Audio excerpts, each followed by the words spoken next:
going on, y'all? Polo Sports Talking Entertainment. Here again with another one. Be sure to hit that like button, sub to the channel if you're not a member, and also hit the notification to get each and every one of my videos and all of my content. Before I get this video started, I want to give a special shout out to um, True Viking and Daquan Adams for the Cash App donation yesterday. Um, True Viking, I see you in here too, Queen. Speaking of the angel, not the devil, True Viking is and Daquan are big supporters of Polo Sports Talking Entertainment and have been ever since they came through. Uh, they don't have to show love at all, and they don't have to show their appreciation. They don't have to show uh, any type of support or any of that, but they do. They could be anywhere else, and my channel is it's not the biggest, and I don't do that to focus on the numbers. I don't do that to focus on the notoriety, because if you know any of the brothers in the LDBC and you go to their channels, you'll say, "What's up with it, Stephen Green?" They'll tell you that this is a movement, and True Viking exemplifies what it means to be loyal, to to um, stand 10 toes down, and more importantly, to hold you down. And True Viking, she knows the game, but more importantly, she knows the organization, she knows structure. A lot of people don't know that True Viking, she's into heavy in the arts, and she's accomplished a lot. And when you factor in a person that is studies martial arts and studies that type of culture, when it comes as it pertains to life and everything, you're dealing with a person that's disciplined. You're dealing with a person that's loyal, structured, has understanding, knowledge, and wisdom. So I appreciate True Viking and Daquan Adams. And Daquan Adams, you know, he he definitely stands solid on his on his premise. We might not agree on everything, but he definitely, I give him credit. Even if I don't agree with him, I don't feel like he's just trying to be a contrarian, just to, or even I wouldn't even put him in the category of a contrarian or anything like that, because I know a contrarian when I see one. He just has his own mindset. There's you know there's contrarians that just try to just go at you to just be combative for no reason, and then there's contrarians that really feel a, a type of way. But I don't feel like he falls in that category. It's just that he has a different outlook on things. So, but like I said, this channel, like I said, we don't have to agree on everything. There's many brothers in the LDBC that don't agree with me, and vice versa. But as long as we keep it respectful and we respect each other around here, that's all I ask. Yeah, no problem. Absolutely. Well, Stephen Green, I don't know if you're looking at the Cash App is right there on the screen, Stephen. It's That's my Cash App. It's Gristle Hardaway.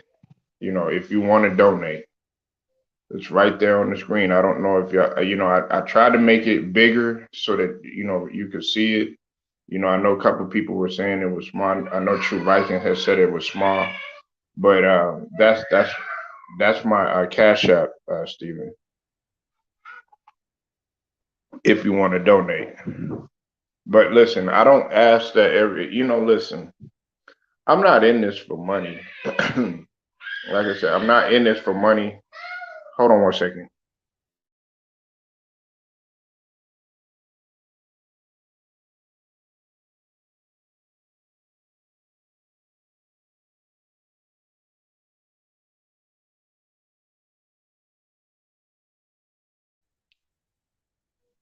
Yes, well, Stephen, I don't know if you ever used Cash App before. All you have to enter in your either your debit card information or your banking information, and then that's how you essentially you send the Cash App, and then that's when they withdraw whatever in there. It's very simple. Just download the app on your phone, and then it'll tell you what to do or whatnot. Yeah, you just have to download the app. Now let's get the job. But like I said, I appreciate um, True Viking, and I appreciate Daquan Adams for the donation, and thank you for the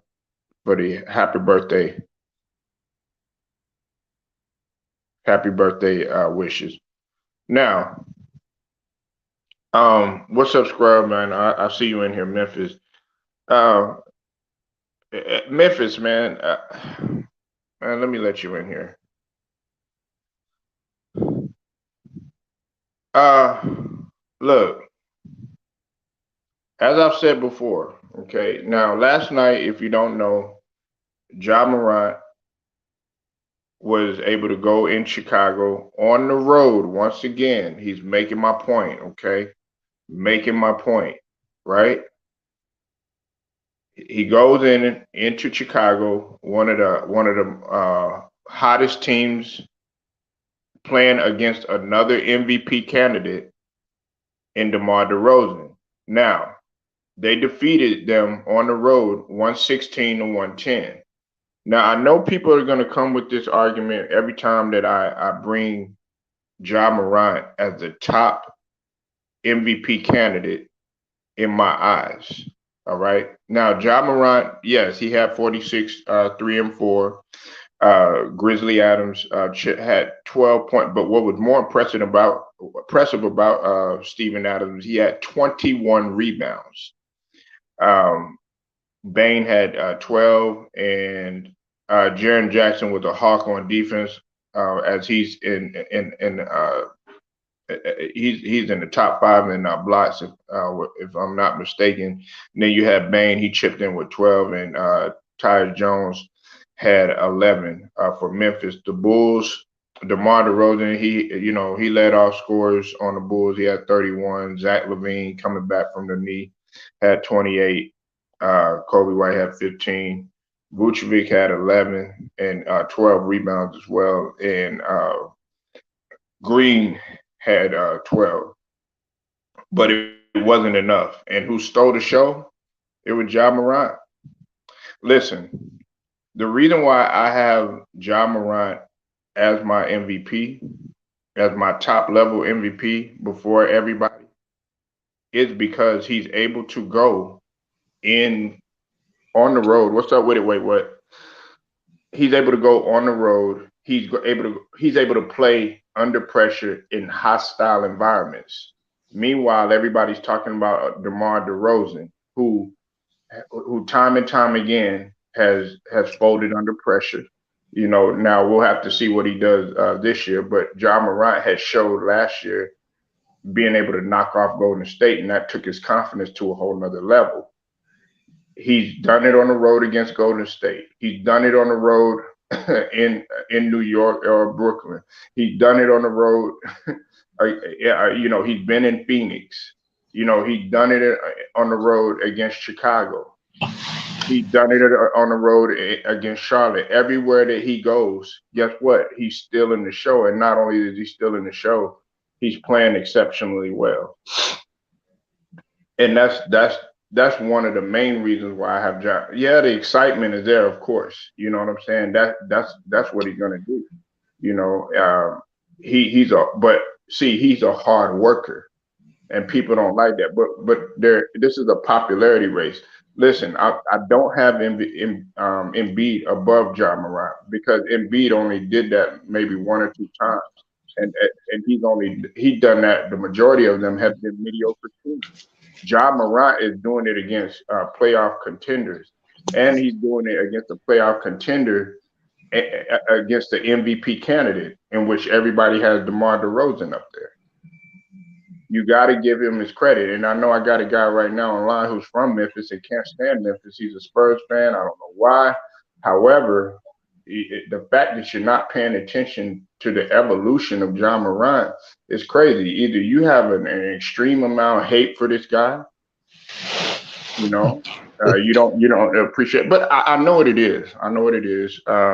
You want popularity. You don't want to let it go. It's kind of like hoarders in their house. They got all this junk in their house, and they don't want to get rid of the clutter. Well, the NBA is trying to get rid of the clutter. You want to hang on, just like, a lot of people, they try to hang on to their hair, that's not there and everything like that. No pun intended. Yeah, let it go. It's time to let a new breed into the NBA, usher them in, and start paying attention to these guys. But you're never going to get the value of what a guy does until you really understand the true value of what type of impact that this guy brings. But you want to see a popularity game. Oh, well, what is this team doing? What is this player doing? No, what about Ja? But he's quietly getting it done. And meanwhile, guess what? They're 42-20. Good for third in the West. About to be second. Go ahead, Memphis. Yeah, man. Beer Street Blue and barbecue, baby. What's going on? But no, man, I think John Moran actually running away with the MVP award, but the league just ain't gonna go for it, y'all. I understand what Polo said, but the league ain't gonna go for it. But the NBA ain't trying to get rid of clutter because if they're trying to get rid of clutter, they'll be sending Marcus Aldridge, LeBron James, James Jones, and all these guys out the league. But I think John Moran really running away with the MVP. Hey, But hold on one second. Hold on one second. And hey, wait, what? I told you that you need to talk to me before you start making any of these reports. I told you that Ben Simmons, I reported it yesterday, and a couple of other brothers in the LDBC, that Ben Simmons, there is no timetable. See, you said he was going to be back the day before, the 10th, the day before the Philly game.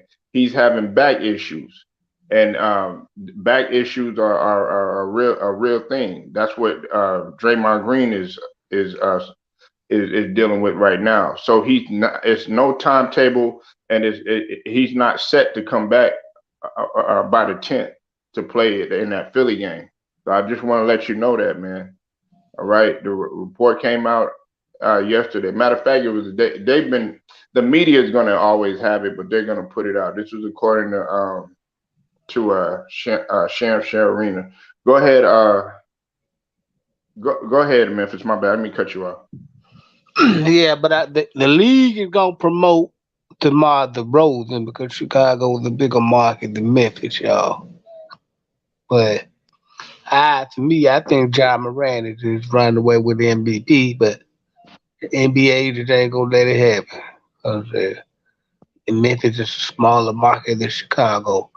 Them two actually running away, but I think after last night, Well, Denver's a smaller market than Chicago, and Jokic still won MVP. Milwaukee's a smaller market than Chicago and LA, and Giannis won MVP twice.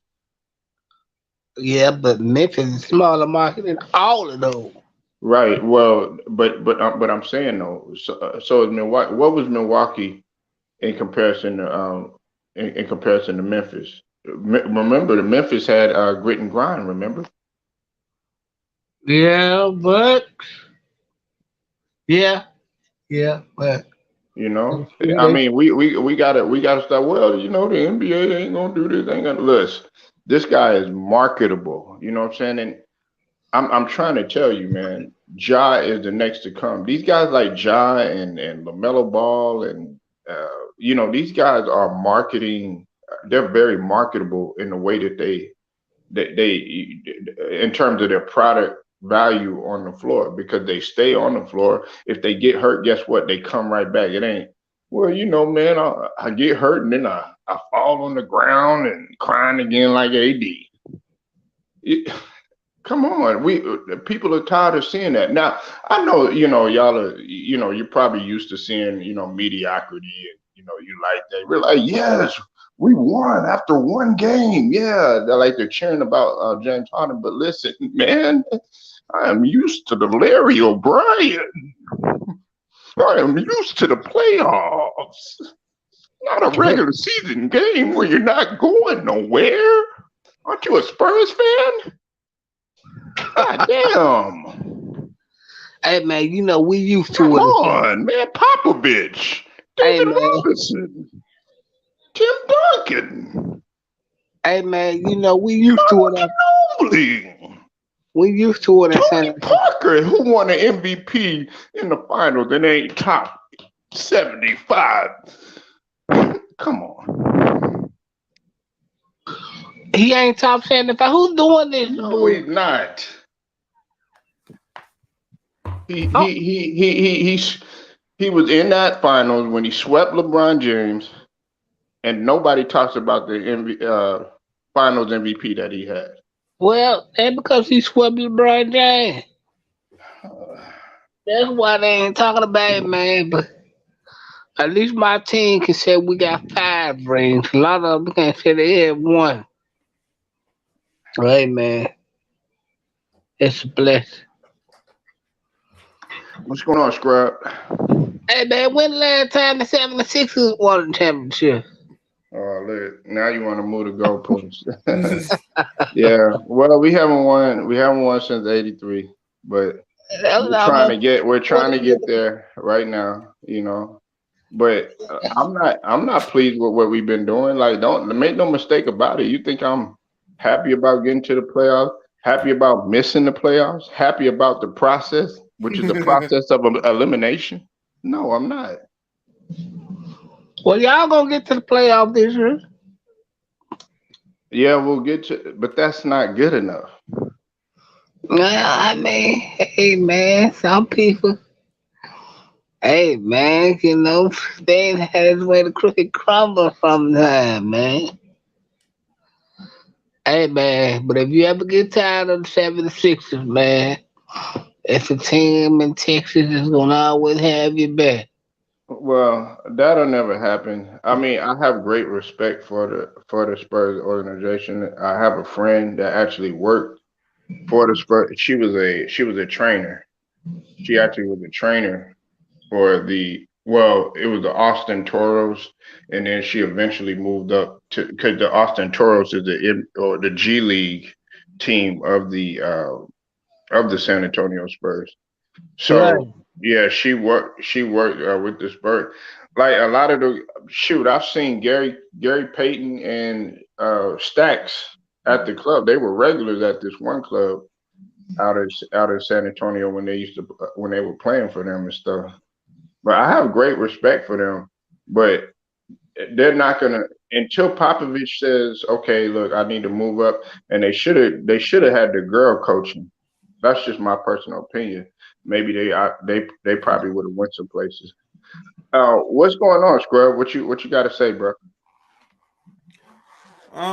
What's up, everyone? I'm Oh, just I didn't get to see none of the games yesterday. I was out, but I see the final scores. I'm like, damn, this is good. More chaos in the NBA. I looked at the record for Memphis. I'm like, has the third best record in the league. That's better than anyone in the East. But John Morant is me talked about as an MVP candidate. I'm like, that don't make sense to me. I know what the league is doing and they're doing what they usually do, which is some BS, but it don't make sense to me. Like, this dude has been He's the difference in Memphis. Like they got a good team, make no mistake, and they can win some games without him. But to get where they ultimately want to go, which is a championship, they need him. And he's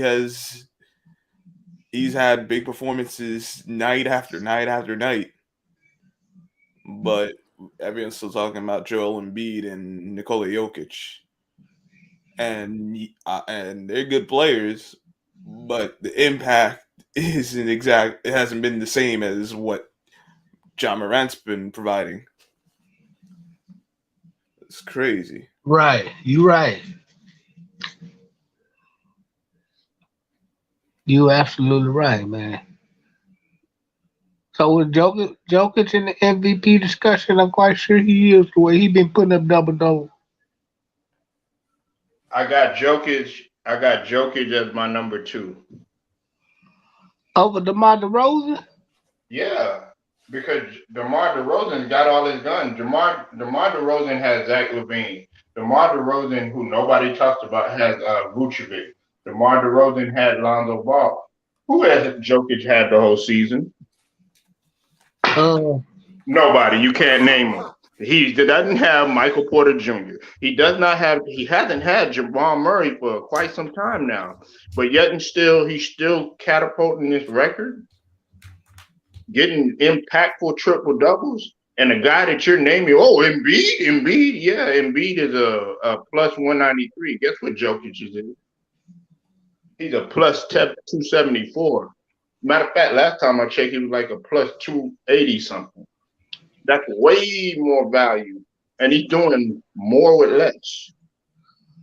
Well, Polo, Jeff Green been decent over there with Jokic. He been producing pretty nice. No, I wasn't saying it like that.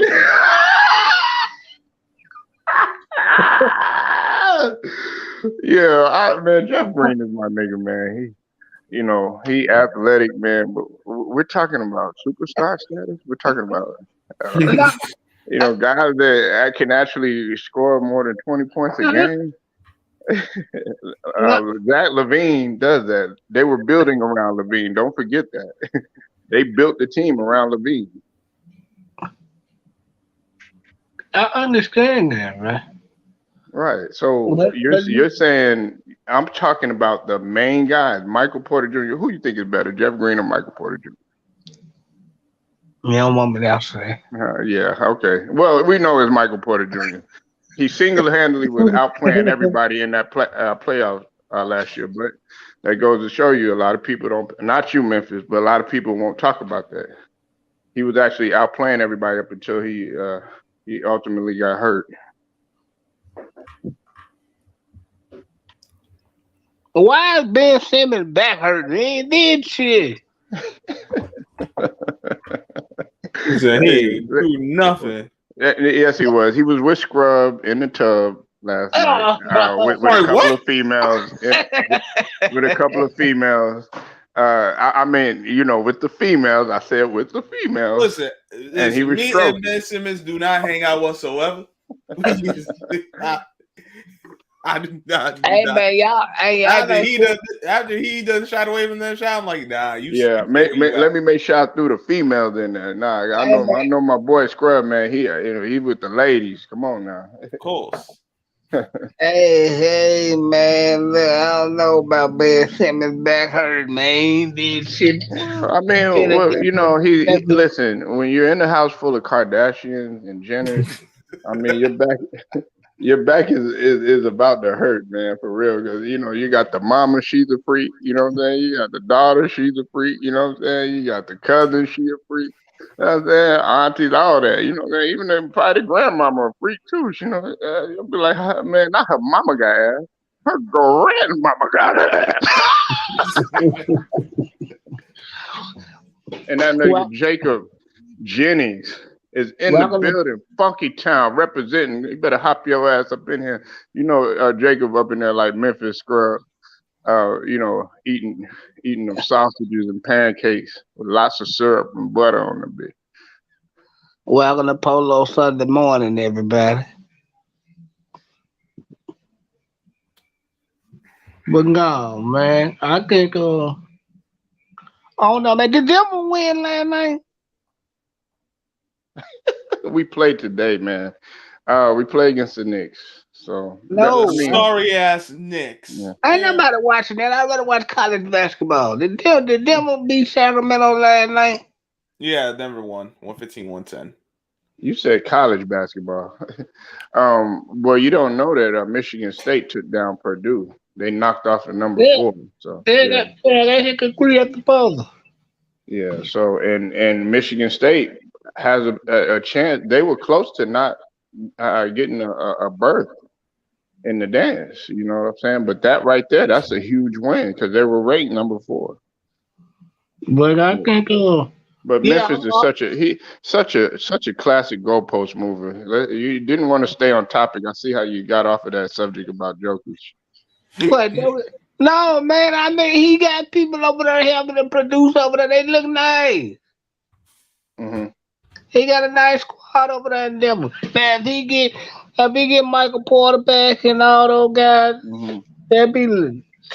But what I'm telling you is that scrub and Memphis Jokic does like you can't name anybody. You just named Jeff Green.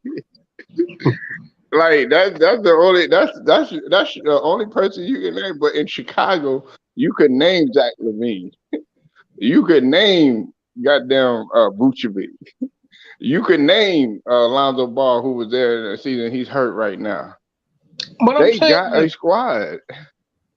see, you just going by name basis. I'm saying the people like you gotta listen to where I'm going with it, Polo.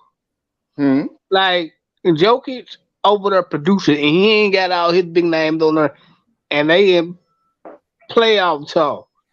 Yeah. Even with Jeff Green over there, who putting up like 15, I say 15 a game. Hmm. I mean, he ain't really got no big name help over there, Right. And but they and and making a and, check, way. and you're making my point. Like, listen, he's Sigma Six right now. Y'all know what Sigma Six. He's doing more with less, just like what Isaiah used to do. That's why everybody talks about all this, and I'm moving the goalpost for just a second, like my boy Memphis does. Money, money. Let me say it. Making, or should I say, making easy money.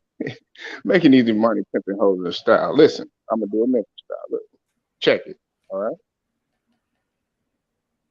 The reason why I have Isaiah above Magic is because he did more with less. That's why when you look at John Morant, yeah, you could name some of them guys on there if you really play basketball, but the most exciting one is John Morant on there. But Memphis does have ballers on there, and they actually the only thing that I give you this is that Memphis did they catapulted their record without John Morant. That would be a good argument that you could bring. They won without John Morant, and that would make okay like a guy like DeRozan go above John Morant. But he was my last point. The fact that he got hurt when he was already in the MVP discussion, and then he came back and then he hit the ground running again. You got to look at something like that, and he makes his team even that much more dangerous. And they're getting it done on the road. Yeah, I ain't gonna lie. If the Lakers don't be in it, it's gonna be wide open in the West. Yeah. Oh, Lord. Don't even get me started on them. And I know Scrub is gonna cook the shit out of LeBron and Melo and Westbrook. I need some advice, Polo, for tonight. Oh, well, what's your advice, man? Or what advice are you seeking? Okay, I know Philly gonna beat the Knicks unless a lightning bolt of God strike in the middle of something happen. Ooh, man, you trying to get me and Scrub struck down right now? Don't you know it's Sunday? Okay, the Jazz and the Suns. I don't know. I think the Suns are better than the Jazz even without CP3. I think the Warriors gonna run away against the Mavs. Do y'all think the Pelicans gonna whoop the Lakers? I'm trying to fix my sports book up for tonight, y'all. Scrub, what you think? I already know Scrub's answer. Y'all, do y'all out there think that the Pelicans gonna whoop all the Lakers tonight? I'm trying to hit my They'll sports win. book up. They'll win. Well, Huh? the Pelicans, but the Pelicans, they won. I think the last two games they won, All right. and they're trying to move on. Jacob's laughing. Um, they they won. You never know. Hey, OKC beat Phoenix. But nobody talks about that though. You know what I'm saying? Like you never know what can happen, Memphis. Well, yeah. Yeah, I Okay. know. True Viking. Yeah, OKC beat Phoenix. Yeah, man. The mob need to quit. But okay. and listen, Scrub. Oh yeah, we're gonna talk about your Knicks. Yes, I'm gonna make you talk about it. All right. Look, RJ Barrett. I told you, 46. Offense should go through him. What you think, man? It should, because it ain't working with Julius Randle. Listen, at some point you got to realize doing the same old thing ain't working. You got to come up with something different. Mhm. Yeah, send Julius Randle to Sacramento. I'm quite sure he appreciate You and leave always want to him. send somebody to Sacktown. Nah, man. Hey, Nick. Hey, New York Knicks front office. I know y'all stupid, but if y'all listen to your boy Memphis, I can really fix this for y'all. Get Mhm, a package together for mhm, Julius Randle, for mhm. Sabonis, and a couple of guys out there in They Sacramento. Why would they do that? Why are they gonna do that? And Sabonis is supposed to be their future. They just got rid of their future in Halliburton, Halliburton over there and they got rid of killing Buddy it. Hill. Holiday over there killing in there. I mean, Halliburton over there killing in Indiana. Yeah, Indiana. Man, listen, Indiana. I'm so jealous of them, man. I'm so jealous of them, dog. I wanted Halliburton, man. I wanted Halliburton on our squad. I'll take Halliburton over Harden. Yes, I would. Okay. Yes. He has upside. I don't care what you. And I know Jacob's gonna be like, man, what you talking He about, got man? he He got an was cooking. upside. He got an upside and he shaved. But yeah, we'll take Halliburton. Yeah, man. Hey, Scrub, that's a nice addition. That would have been a great addition to New York. Man. Oh, look at him. See, he don't see the value, but see, he sees No, all I was Sacramento. gonna say is it ain't no one gonna be a good addition with how the team is currently constructed right now because somehow somebody they gonna find a way to fuck it up. You see what I'm saying? You see how these New York guys, all of them are negative. You know what I'm Man, saying? listen, man. What is They there ain't to got be no, positive they about? ain't got no The man had 46 positivity. points and And they you get still lost by JT and you get 15. Wilts and you get Scrub up in here, man. It's like, nah, get him out of there. Nah, I don't want him. Nah. Bro, Scrub. Hey, you got Scrub. a I guy know. who went off for 46 and we still lost by 15. Yes, look. He's like, so What am I what? We supposed to do with lost. that? Scrub. Let me keep it real with you, bro. Man, Jeff Green will be a blessing for the New York Knicks right Oh now. my How Oh, God, bad? you Memphis. We're not talking about Jeff Green in Georgetown, bro. listen. I like Jeff Green. He is a solid role player. He ain't helping what the Knicks' problems are. Come on, Jacob. You could have said at least Jacob Michael. Memphis, I my bad. mean, not Michael. Marvin Bagley the third. He in Detroit. God bless him. Hey, Detroit was hooping last night. Yeah. Well, when you got a stupid coach, that's what happens, Nah, man. it's not the coach. I'm gonna tell you what it is, Memphis. It's their front office. Their front office has always been a mess. Oh, what's his name? Cause man, shout out to Casino. He brought up a good point about Detroit. He was like, if you go there, they're they're not fitting to do nothing for you. They're finna listen. Those guys that they got up there, like Cade Cunningham, I feel sorry for him. What's gonna happen? He gonna evolve as a player, be putting up all these points. They're not getting nowhere, and their contract comes around. They gonna they gonna try to give him a bogus ass deal and try to let him walk. You feel me? Mm-hmm. That's how Detroit has been, with the exception of the what's it called, the Chauncey Billups and Larry Brown and Sheed Wallace day. Mm-hmm. Yeah, Larry Brown and Rasheed out here in Memphis. I think Larry Brown should be the coach for the Tigers. Yeah. Yo, salute to Polo. Not no damn Wait, Penny what? Hardaway.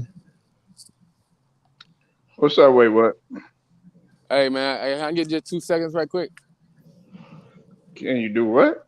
Can I get the floor for like 2 seconds?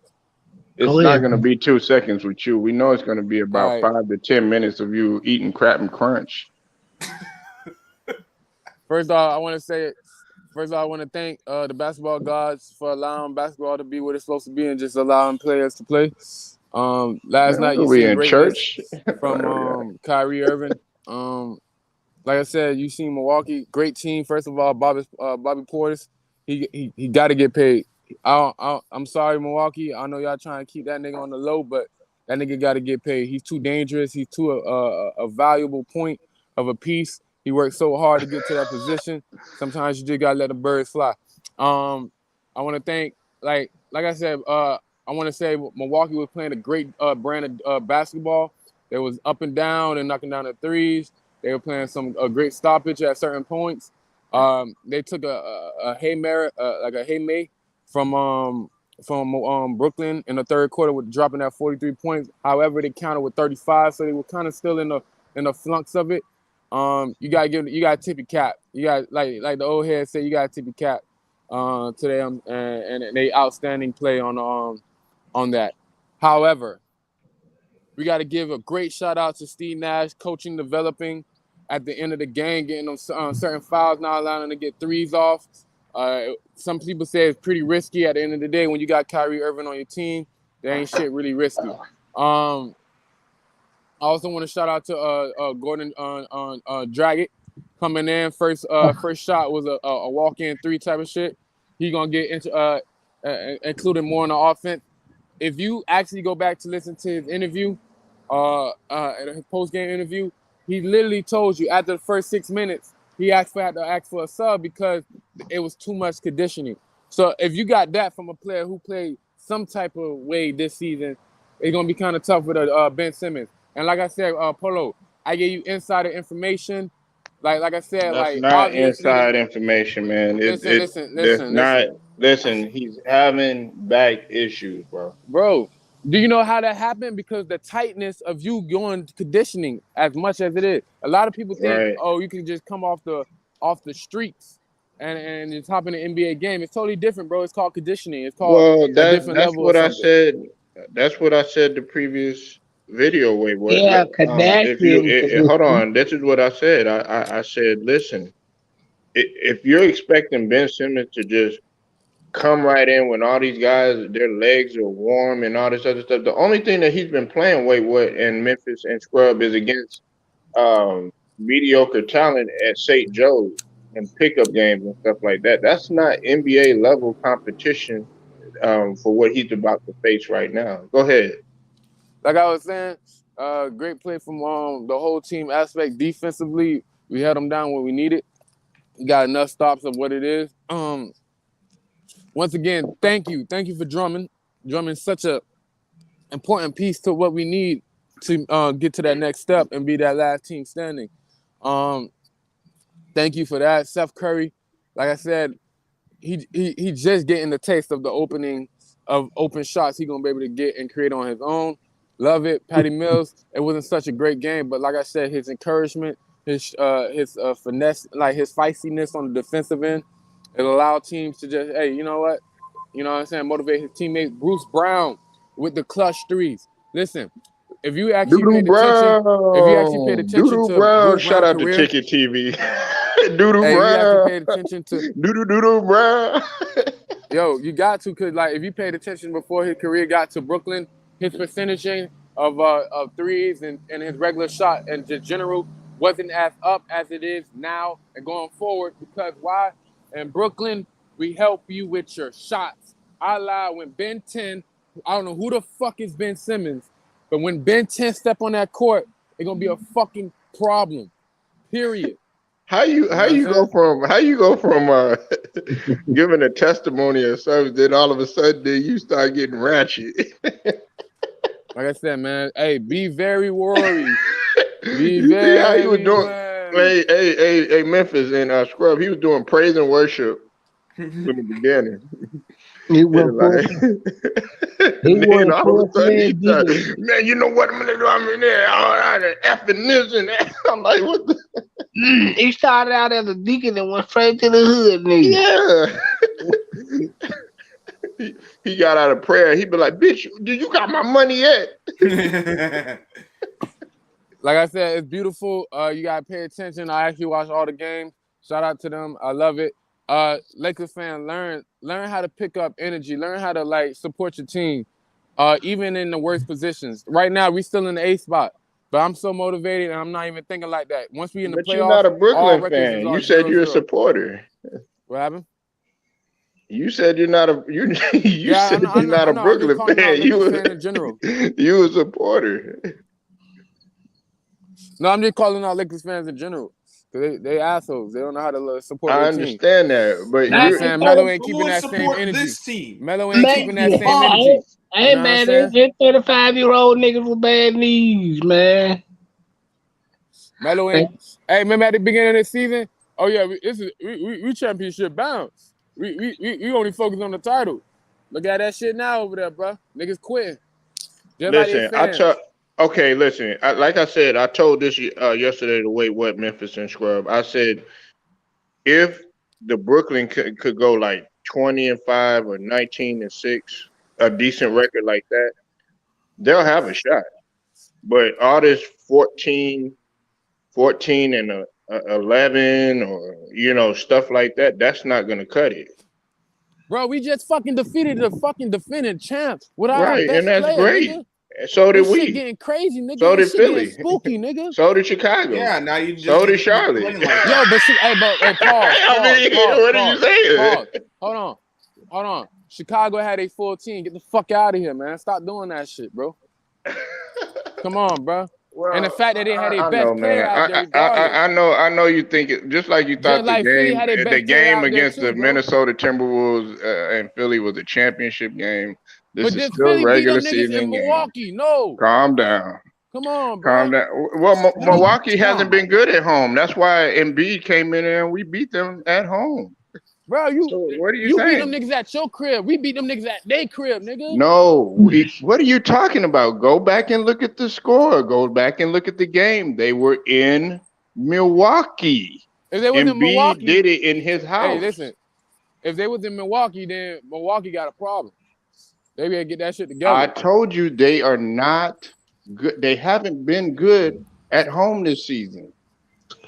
But And that's why like you're making my point too. Wait, what? That's why I got John Morant over everybody as far as MVP because he's going everywhere on the road and getting defeats. Hey, listen. We ain't winning Milwaukee since 2015. That's serious, bro.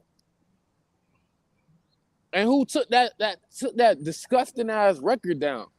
The one, the only, the man who stand on his ground and put his cojones on the table, Kyrie Irving. Okay. And that's great. Listen, they got the win. That's great. No, we got the victory. This ain't no fucking win. Win is a win. It's like, nah, this is a victory. We had, if you trust, listen, real talk. If you actually paid attention, there was AIs. AIs out there. I don't know if I had to break down what AI is, and I don't know what's going on with y'all. There was AIs out there projecting this as a 28% chance of Brooklyn Nets winning. You don't trust the fucking internet. You don't trust the fucking AI because these niggas don't know basketball, man. The fuck, I Robot, not me. Hey man, this was classic, man. This is classic here, man. I like it. This is classic shit. Man, What's classic about a regular season game? no, A classic. the statement he just made was classic. My thing is where Tiffany at was neither. But Tiffany is only going to bring up the Wizards or bring up the commander, the the commanders of Ravens the or shout out to Ravens. Tiffany or the Commanders or the football team or the Red, whatever their name is. Yeah.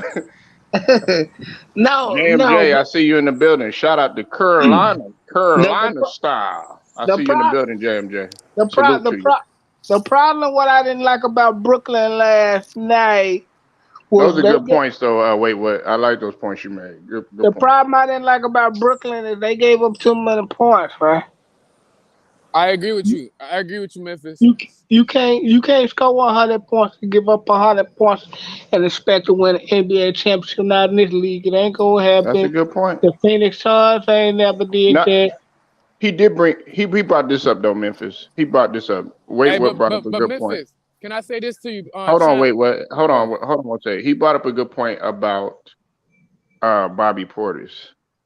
Bobby Portis, what do you think? What do you think they did by when they got rid of PJ Tucker? They said Bobby Portis is our primary guy, our energy hustle guy on defense. That's the replacement for PJ Tucker. Go ahead.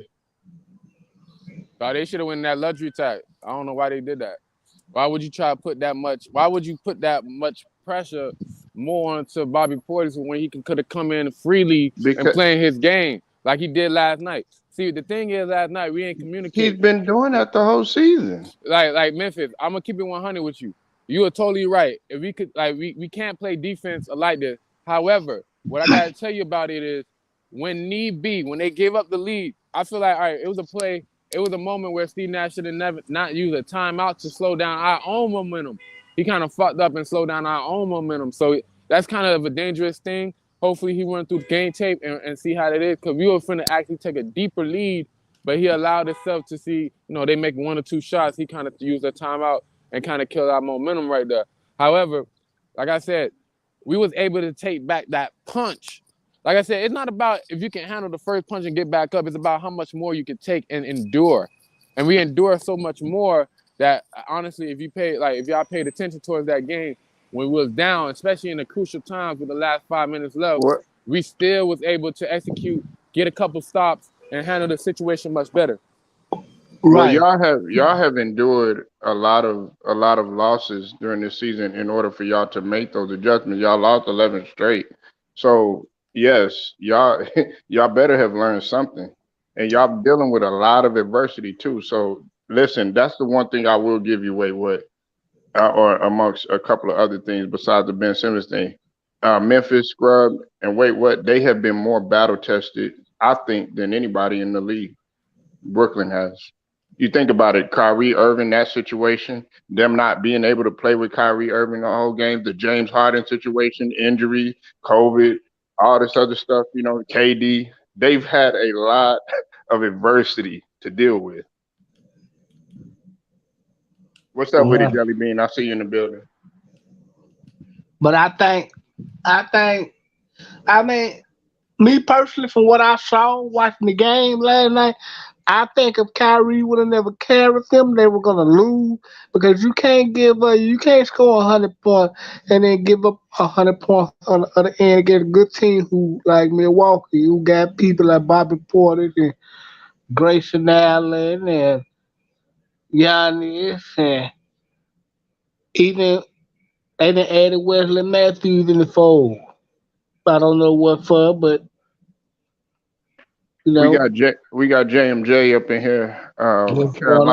Carolina's finest up in here, man. I know he brought us some good Bojangles chicken up in here. What's up with the JMJ? What's going on, Jacob? Whoever helps in the panel. Nah, Jacob's not in here. It's Scrub Zero, Memphis, myself, and of course that boy. Wait, what? What's going on? What's going on, everybody? What's Jacob, going get on, your man? ass up here in the panel. That Yeah, I nigga was know. looking Old for What is chat me. this, warrior ass man? eating Whataburger. Man, let JMJ cook though. Man, what you got on this JMJ? John Morant.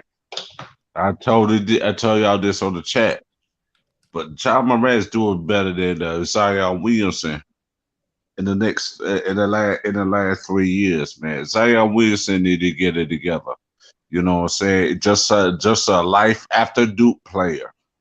Life after Duke. You know what I'm saying? When they do good at Duke, they do good.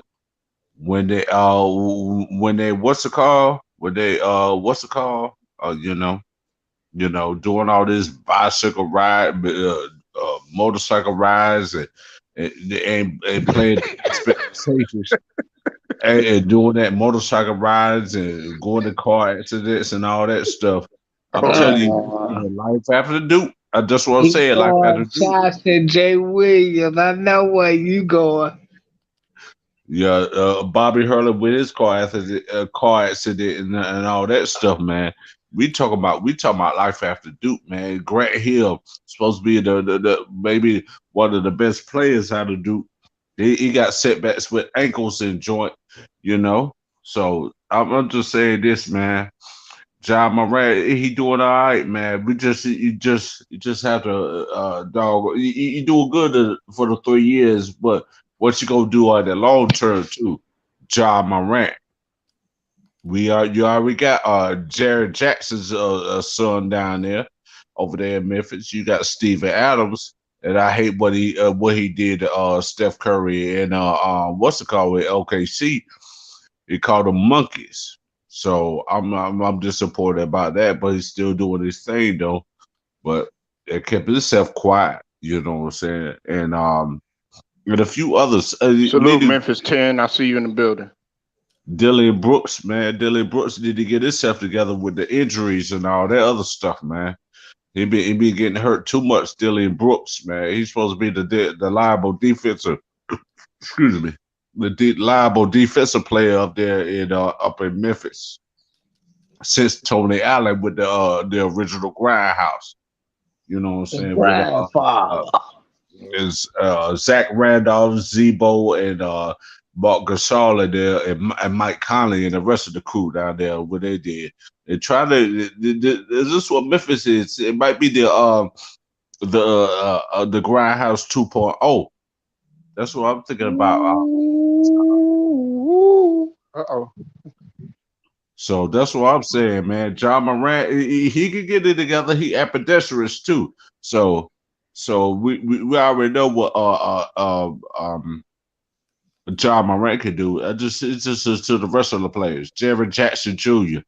And the rest of the crew down there, Dylan Brooks. You know what I'm saying? So that's what I think about what's it called, the Grizzlies right now, man.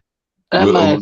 It's better than what's it called, the Vancouver Grizzlies with They what's had it Big Country and all them back in the day. yeah, Big Country, Brian Reeves and Sharif Abdul Rahim and the rest of the crew down there.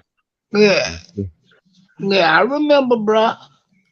Yeah. So other than that, man, fellas, no, we got to see how Memphis do in its playoffs. Even though if they don't make it, they still had a good season. I think You know what I'm that. saying? I think Nah, that. they're head and shoulders above everybody right now. And on top of that, Phoenix, they lost to OKC. We got to see how that dynamic looks. And I, also, what's it called? Hold on. Golden State. Oh, did they We've lose to already New said this, Orleans? Memphis. We Did we've they lose already to New Orleans? we've Phoenix lost to already New Orleans. we They already established this. Golden State needs a big man, and that's right. Draymond Green, he's back practicing and everything, but again, he's having back issues, so that's something to look at. So Memphis could possibly get the second or first spot and get home court advantage. I I'll, got. I'll tell you this, according to the ticket and shout out to Ticket TV. If them boys don't get it, if the Phoenix or Golden State don't get it together, the Lakers might be going to the Western Conference Finals, man. Man, You the said Blazers what? ain't going to no Western Conference Finals. Shout They're out. good because I I'm drafted telling you, Ticket said that. Man, we gotta worry about if they gonna get into the Y'all don't be play-in. careful now. Y'all be careful now. Oh my I'm God, telling you, the man. Lakers, man, ain't no LeBron James fan. It's gonna be a king right Man, off. I gotta We take gonna win me a the drink. I gotta take me a drink behind this shit. How Yeah. they going to get to the Western Conference Finals when they losing more games than they winning? Yeah, but What's Thank up, you. Roddy Ice? I see you in the I'm building. telling you, 8th or 9th or 10th seed, man. It's a play-in Jake, game. hey It's Memphis, a Jacob play-in Jennings is game up in now. there at Waffle House looking at them big booties. Who you talking about? You know what I'm Oh, saying? I hear you, Mr. JMJ JT. and Scrub. He come. You know, because at Waffle House, man, they got them thick girls up at Waffle House to be cooking. They be like, "You all right?" Jacob be like, "Yeah, I'm good. Let me get some more coffee." No, I'm playing. Go ahead, man. Yeah, well, go ahead, Mr. JT. You up in here? Go ahead. Yeah, coming in laughing at me now. They're coming at me. Go ahead, Mr. JT. Hey man, what they do that said Lakers going to Western Conference Finals? I'm right here. I ain't no Lakers fan, but they say y'all keep right Hey, that's on. JMJ, man. You better get it right. That's not Carolina. Carolina. Fine. Yeah, but other than that, Memphis, man, Memphis Grizzlies better make it to the Western Conference Finals then. I ain't worried about it. And my Spurs ain't going out there, so I ain't worried about no Western Conference Finals. Mm-hmm. Yeah, but Man, other than Spurs don't got to worry worry about about no punk ass if they Lakers. even gonna make the playoffs. Now I know they had a high scoring game the other Yeah, night. It was like 157 to 153. So yeah, that shows a lot of scoring potential. And yeah. DeJounte Murray he's a beast. Memphis leading the league in steals. you talking about San Antonio. You talking about San Antonio. Yeah, that's my team, bro. No, hey, don't sound depressed now. Earlier you was bragging about how many championships you had in comparison Yeah, to Philly. yeah, we got 5. How many Philly got? Okay, we'll wait. That's Man, okay. Hey, Hey, listen, look. I like San Antonio, but right now, fuck San Antonio. oh Yeah. Lord. But we got another history gonna be in the making though. Greg Popovich gonna win more games than Don Nelson. So I believe me and Two Raw, he be posting it up though about Greg Popovich. He's a good coach, man.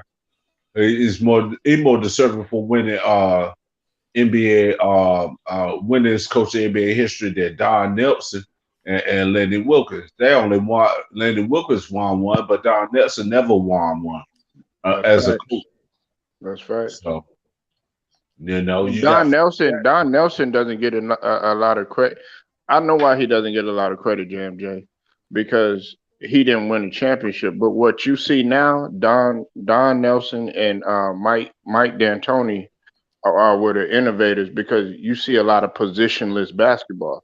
Don Nelson had been doing that in the 80s and the 90s. that's right. And Don Nelson always been good for front office work, but they don't talk about that. Yeah, it put Barry Davis on, put Steven Jackson on, and the rest of the crew down there with what's it called, with the Golden Warriors. State. So Hmm.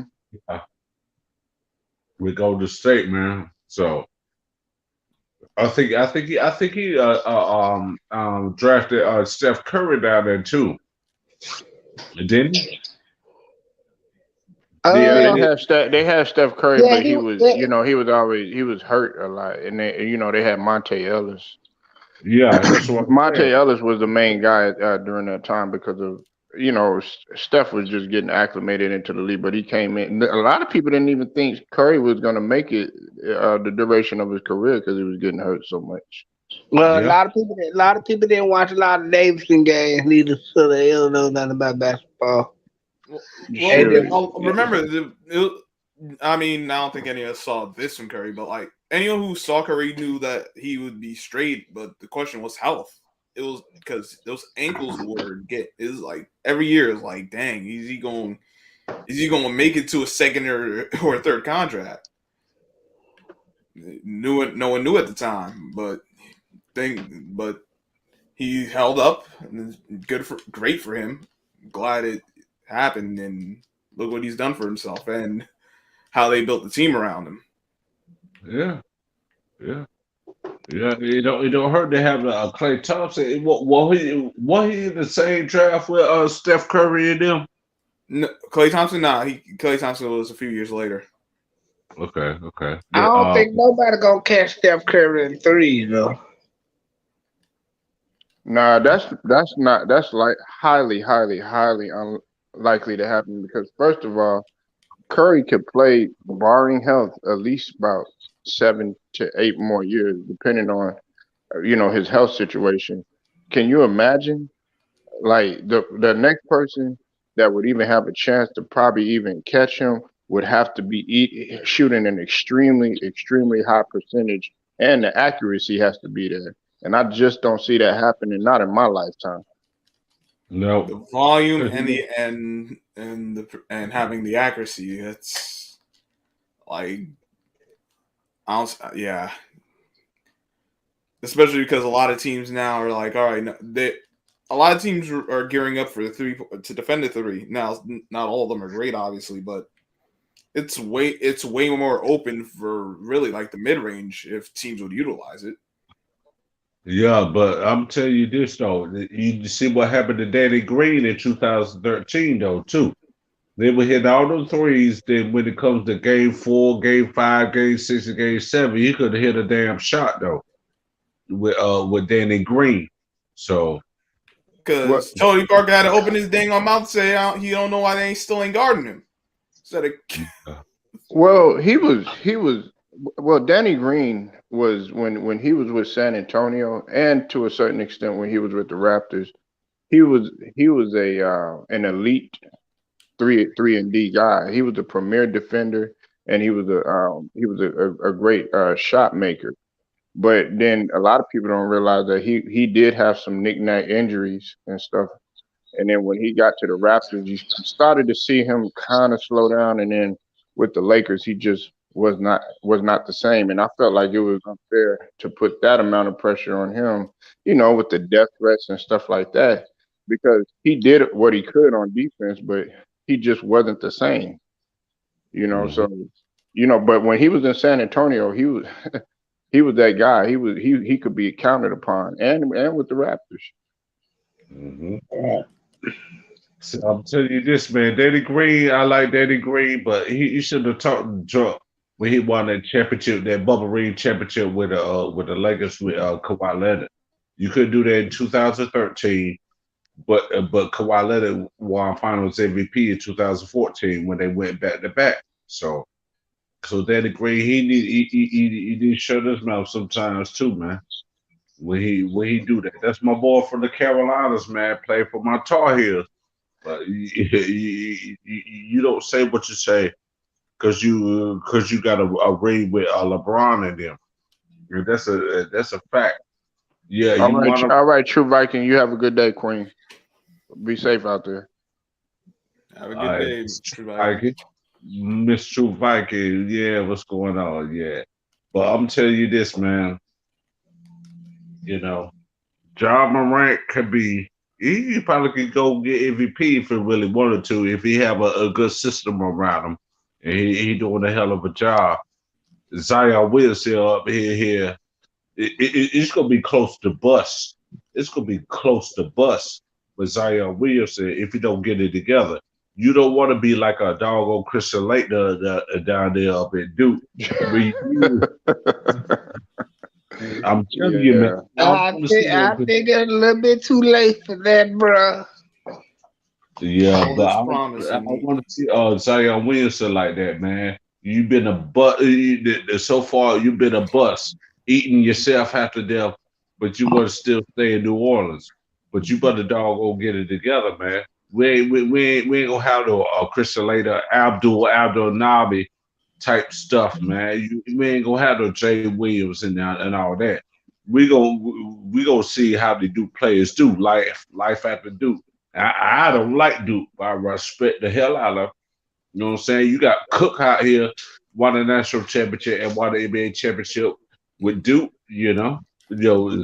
Cook.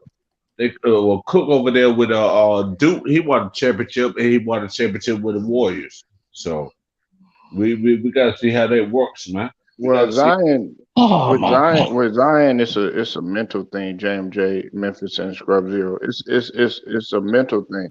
Look, if I'm not gonna be I'm not gonna give him any passes because for one, yeah, you're crying about an injury, but think about it.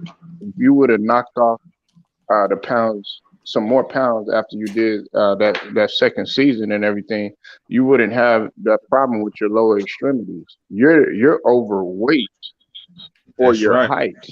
And then another thing is you're falling asleep in film session, right? That Mm-hmm. doesn't make your case any better. You're beefing with the management in which you don't have the hearts and the guts. You got to put everything on your family. So that's another situation. And then on That's top of right. that, That's right. The fact.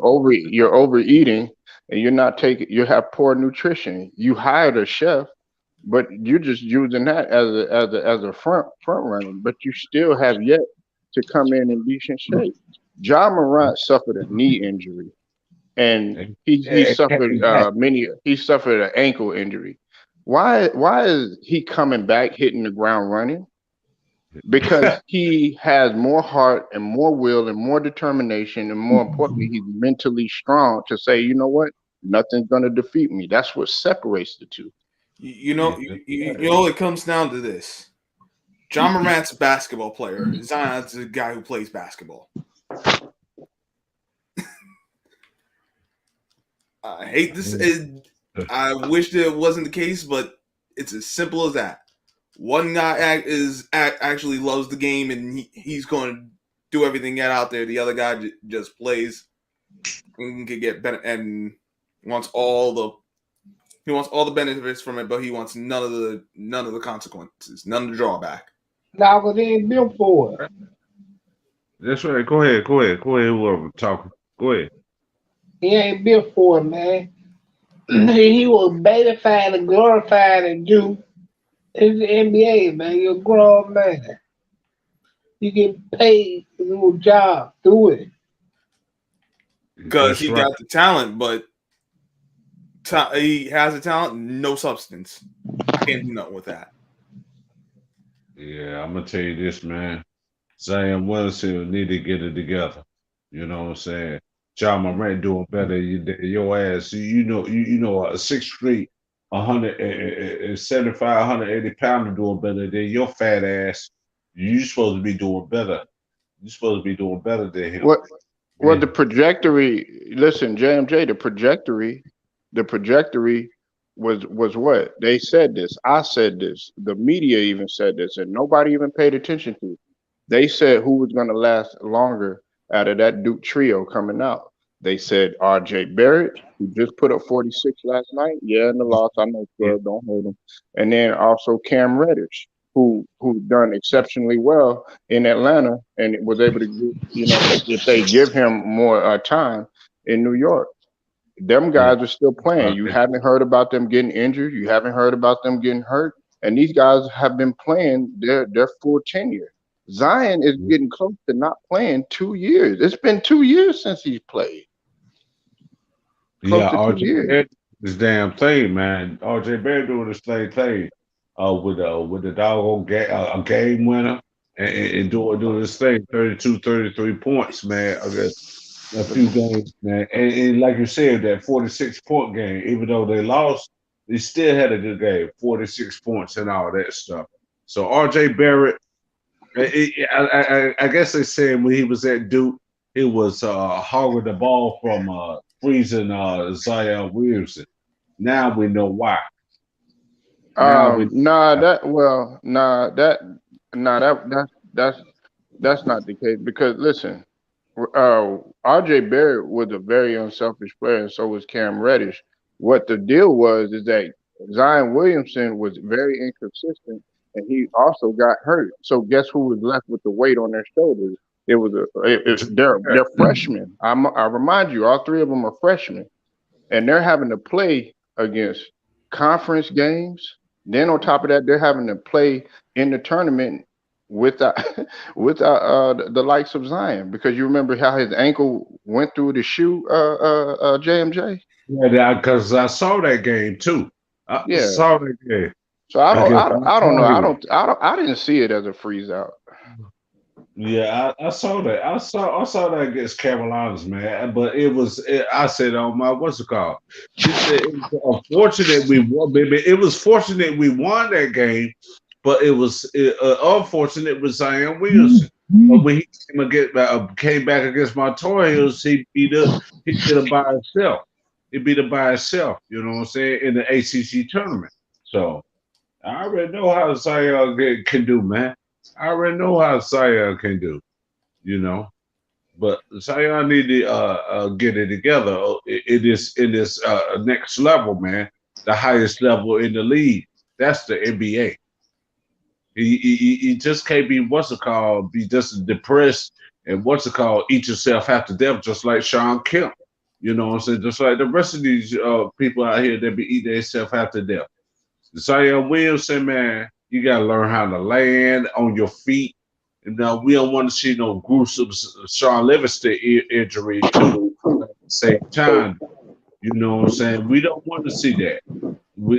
Zion Williamson can way do better than that. Way do better. Work on his landing. He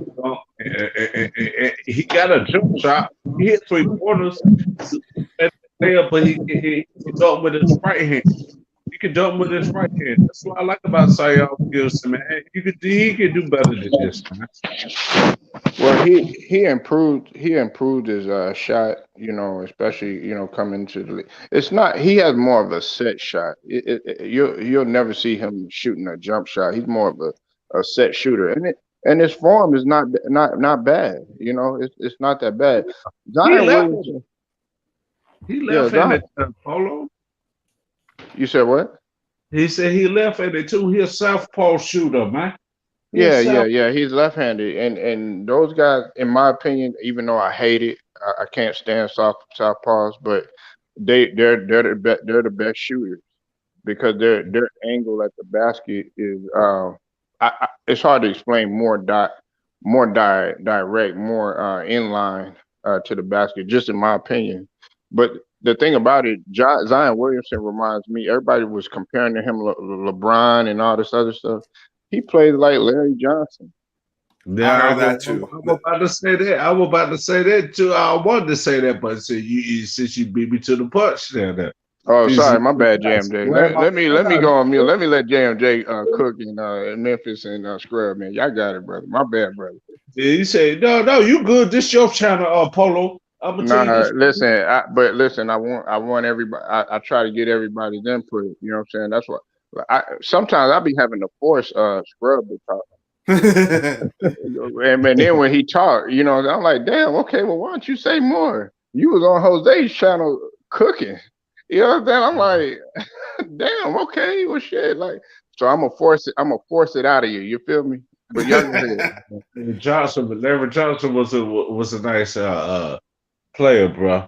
With UNLV to Charlotte to as he went to the Knicks, I love that team. I love that team, JMJ and Memphis and Scrub. Yeah, to my Knicks the Knicks or the Charlotte Hornets. No, the running Rebels, the UNLV. Yeah. Greg Anthony, Stacey Augman, and a few others, man. With the 1990s championship team when they beat the hell out of Duke. That's what that was a part. You probably don't want me even to say when they beat the hell out of Duke. You know what I'm saying? UNLV. Had Greg Anthony and them, Stacey Augman and the fellas, man. Said they beat the hell out of Duke. So other than that, man, Larry Johnson was a great player, man. He was dope, and a lot of people, y'all not gonna believe this. I really don't care if you do. My coach went to high school and played with Larry Johnson. Oh yeah, Yeah, my just coach, my second coach, he played with Larry Johnson because he was growing up in Odessa during the time, and oh yeah, they went to my coach. My coach grew up in Odessa or whatever, and he used to say because he came down here, he came down to my area in Texas, and he uh-huh. came to a military base, JMG. You know Fort Hood? Yeah, Fort Hood, Yeah, Texas. Yeah, he know that dog. Hey, I I'm think not lying to you. I'm not lying to you. JMJ, Scrub in Memphis. He came to Fort Hood, dude. He showed his ass out. I'm talking about all the military dudes were doing everything they could to collapse him. And he's a big dude. Not that this dude is solid. He looked like he like Debo, like, but he's so finesse. Like I'm talking about he would cuff the ball, not palming the ball, cuffing the ball, coming up, doing all types of stuff. And people would just move out of the way. And he had a little he had a shot too. People yeah. think that he back to the basket, spin off of you. You would think he was gonna dunk. All this stuff. Everybody was just in awe, and they did not lose a game. They stayed on the court with the gold tooth in his mouth. LJ, I'm telling you, Grandmama. Scrub, ghetto than the mother. He had the hey JMJ. You remember how they had the military cut with the part in the middle? That's what he Yeah, had. because I used to have, I didn't have it. I didn't have it, but I see people do it. You know how people New York niggas do with the the part where they have the moon part. You know what I'm saying? That's how LJ was doing his what's it called? I think a few people did that. I think a few people did that. You know what I'm saying? He With the about part with six. the good. He's about six, 7, Yeah. somewhere along there. But he's just so built. He was an in shape built. They think he was fat. Nah, like muscles you could see popping out. Everything. But the only part I did like about LJ was they gave him a what's it called, the grandmama joint. That's the part I didn't like about that. When they put him in the grandmama joint, he was on Family Matters with Steve Urkel trying to play like a what's it called, man, like he's the grandma of the joint, man. So you Man, think? So you think it was some? You think it was some conspiracy behind that? I think it could be a conspiracy like that, man. J and Because J always like na na na na na na na na na. yeah, Twilight man. Zone. Man, Larry Johnson ain't gonna play nothing like that, but they try to make him like a minstrel show like that, trying to play that stuff like that. You know what I'm saying? Man, his shoes was hot though. Remember them Yeah, Converse? yeah, I remember them Converses out there, man. I used to wear Converses back in the day, the Chuck Taylors or even whatever. You know what I'm saying? But my mom bought me some fat Converse shoes. I ain't talking about the Chuck Taylor types. That was white and black though. You know, it You was a said, hold on one the second. fat Converses. Theo got a comment. You said, Polo, you think John Moran need to go through Jaren Jackson a little more, just so he could get used to what playoffs basketball will be like. Well, they're already familiar with each other, and you got to realize that Jaren Jackson is very unselfish, and so is John Morant. But when he's feeling it, he's feeling it. Plus, Jaren Jackson is extremely great in the pick and roll, and he could get buckets on his own as well. He's top 5 in blocks, and he's up in there with defensive efficiency. So Jaren Jackson is always being utilized. He held it down when John Morant wasn't there, with the combination of Bane, with a combination of Grizzly Adams. So Jaren Jackson, they understand each other. That's Yeah, why they're but winning. They don't have no egos. And John Morant, sometimes he could have 16 points and nine assists, and guess who's leading in scoring? Jaren Jackson or Bane. yeah, or Dilly Brooks too. Dilly Brooks too. You know what I'm saying? Dilly Brooks good for defense. You know what I'm saying? But I'm gonna tell you this though. Jared Jackson is what's it called? Jared Jackson. Come to find out, it's Jared Jackson from the San Antonio Spurs who won the championship in 1999. And I was like, okay. Jared Jackson, his son doing all right. But Jared Jackson Senior won the championship with the San Antonio Spurs. So you don't forget about that. He probably learned a little bit more with his daddy, Jared Jackson, than a few others, man. You know what I'm saying? Just like Kobe B with Joe Jelly B. He could get by his daddy Joe Jelly B. He had to get himself acclimated in the NBA with Jordan in them. You know what I'm saying? Jordan and Gervin or whoever that was on that team when he was with the Lakers. He should have went to Charlotte, but he went to the LA Lakers. So that's what I'm saying about Jared Jackson Jr.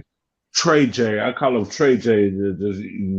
He's doing his thing out there with what's it called? It's John Morant, Jared Jackson, and Steven Adams, and Dilly Brooks. And Dilly Brooks need to get that ankle together, man. He need to get his ankle together. Well, he's always been counted upon, and he's always been really consistent. This is the first time that Dylan Brooks. I'm getting mixed up with Westbrook. Anyway, Dylan Brooks is always consistent. I think that they're holding it down without Dylan Brooks. Many people thought that they were gonna slump, even when they had John Morant. But what you don't realize is that Memphis actually had one of the best records without their superstar. And Omaha, KC King, you said good stream, Polo, great topic. We always do, even when nobody comes up in here. I'm still gonna carry it. It doesn't matter. I could talk about anything for at least 5 hours straight. I'm not gonna sit here and I don't have anything to talk about, guys. No, we don't roll like that around here. I mean, at least I don't. I could talk about this show, and I could tell you how it's made, and I could go into that.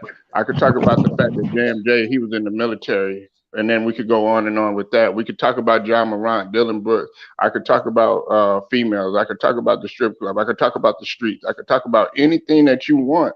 We're going to go on and on and on. That's why in the LDBC, we're not one-dimensional. That's right, man. You know what I'm saying? You could do historian videos, about people, man. You know what I'm saying? You're just like Too Raw, just like Superboy. Superboy, Mr. Harvey, he be doing what's it called? TV. We can listen to that. We can listen to Too Raw. I need to check out my boy Memphis though. Cypress TV. He's on here now. He's spitting that knowledge. He giving you that game. Some of that stuff he probably gonna put it on Patreon because it's really, really, really too deep. You feel me, Memphis? Yeah. Yeah, you up in there falling asleep. You scrub. You're you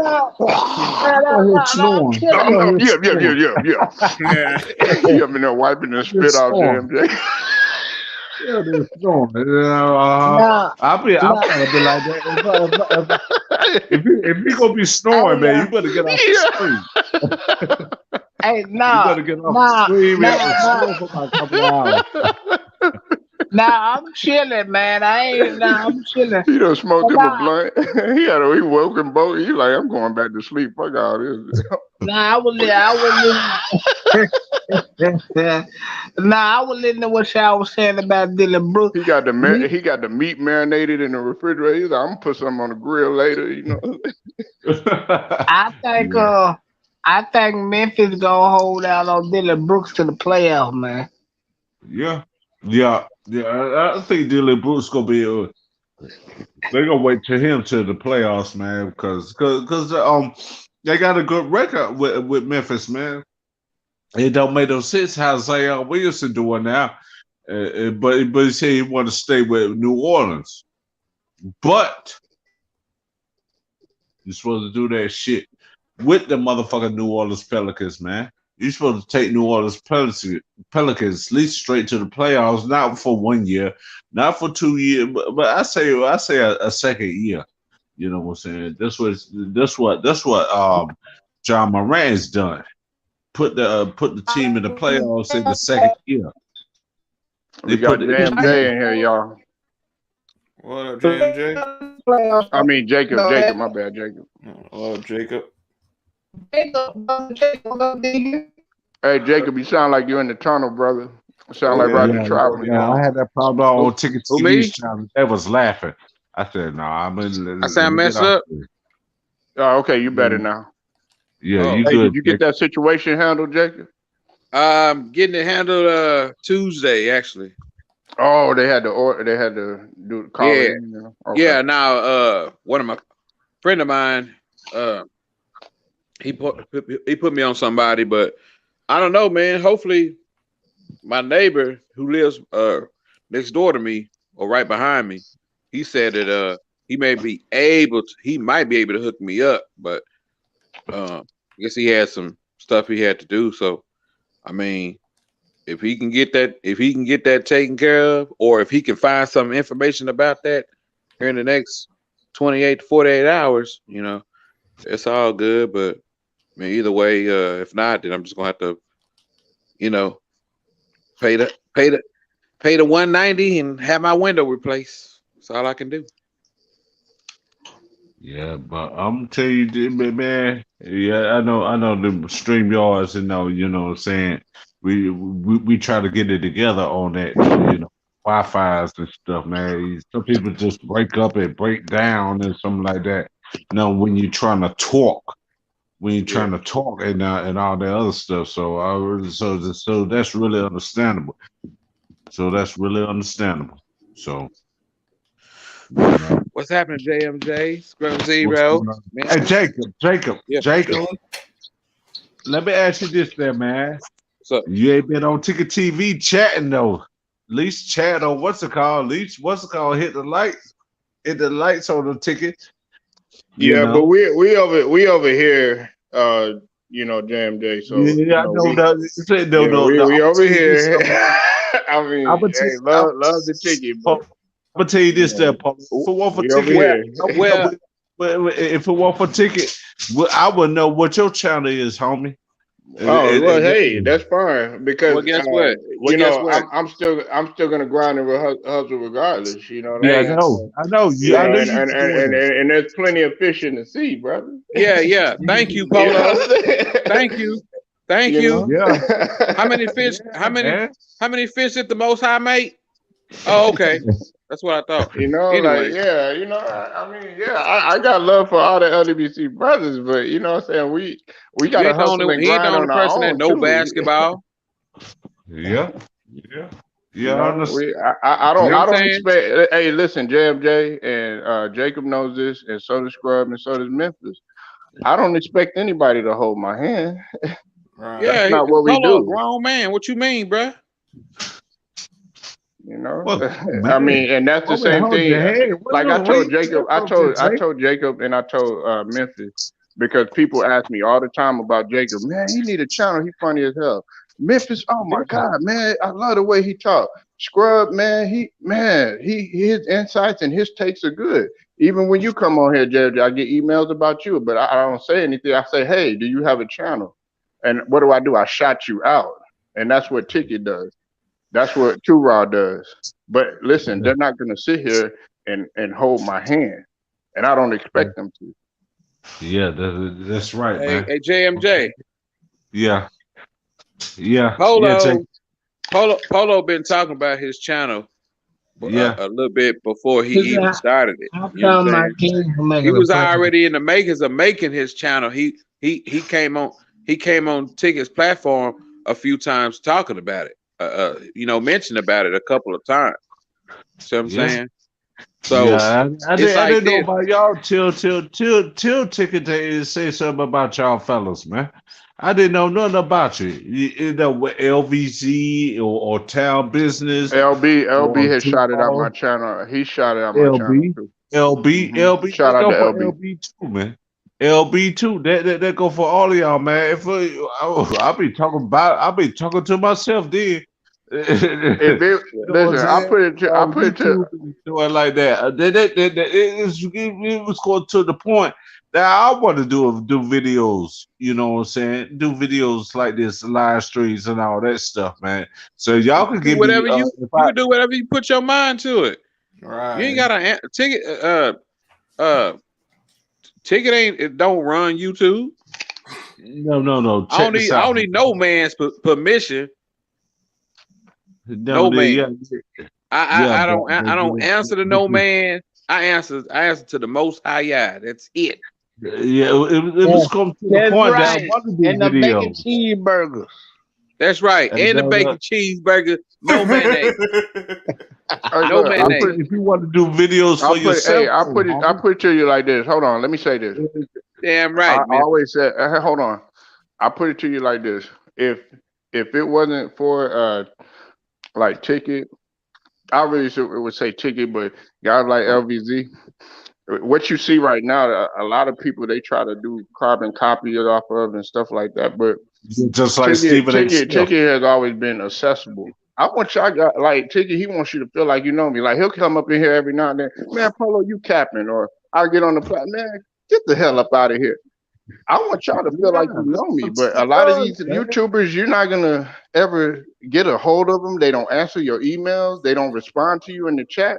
I'm different from that. And that's what I respect about Ticket. Me and Polo, and tell them, me and you talk out the scene, bro. That's how real I am. Right. We talk behind YouTube. This ain't no wrestling. See what I'm saying? You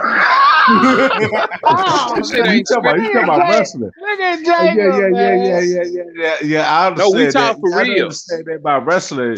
You know, when you don't make a mistake off of that, you make a mistake. How the hell you do this? How the hell you do that? I know it's talking about wrestling. You know, when it comes I'm using that as an example, bro. That's all. Even Carcino, even like Carcino. Everybody think, oh well, I could never get a hold of Carcino. Carcino responds to me, and Carcino says, "Hey, what's up?" Or he let me onto his panel. He Carcino. Carcino, you can catch Carcino anytime. All you gotta do is hit him up. He responds. Well, I'm like people this. don't like him because he buck dancing though. He was buck dancing with that police stuff. I'm not gonna disrespect Carcino like that, man. He's a good brother in my eyes. Now if you feel some type of way about somebody, that's on you. I don't have no problem with him.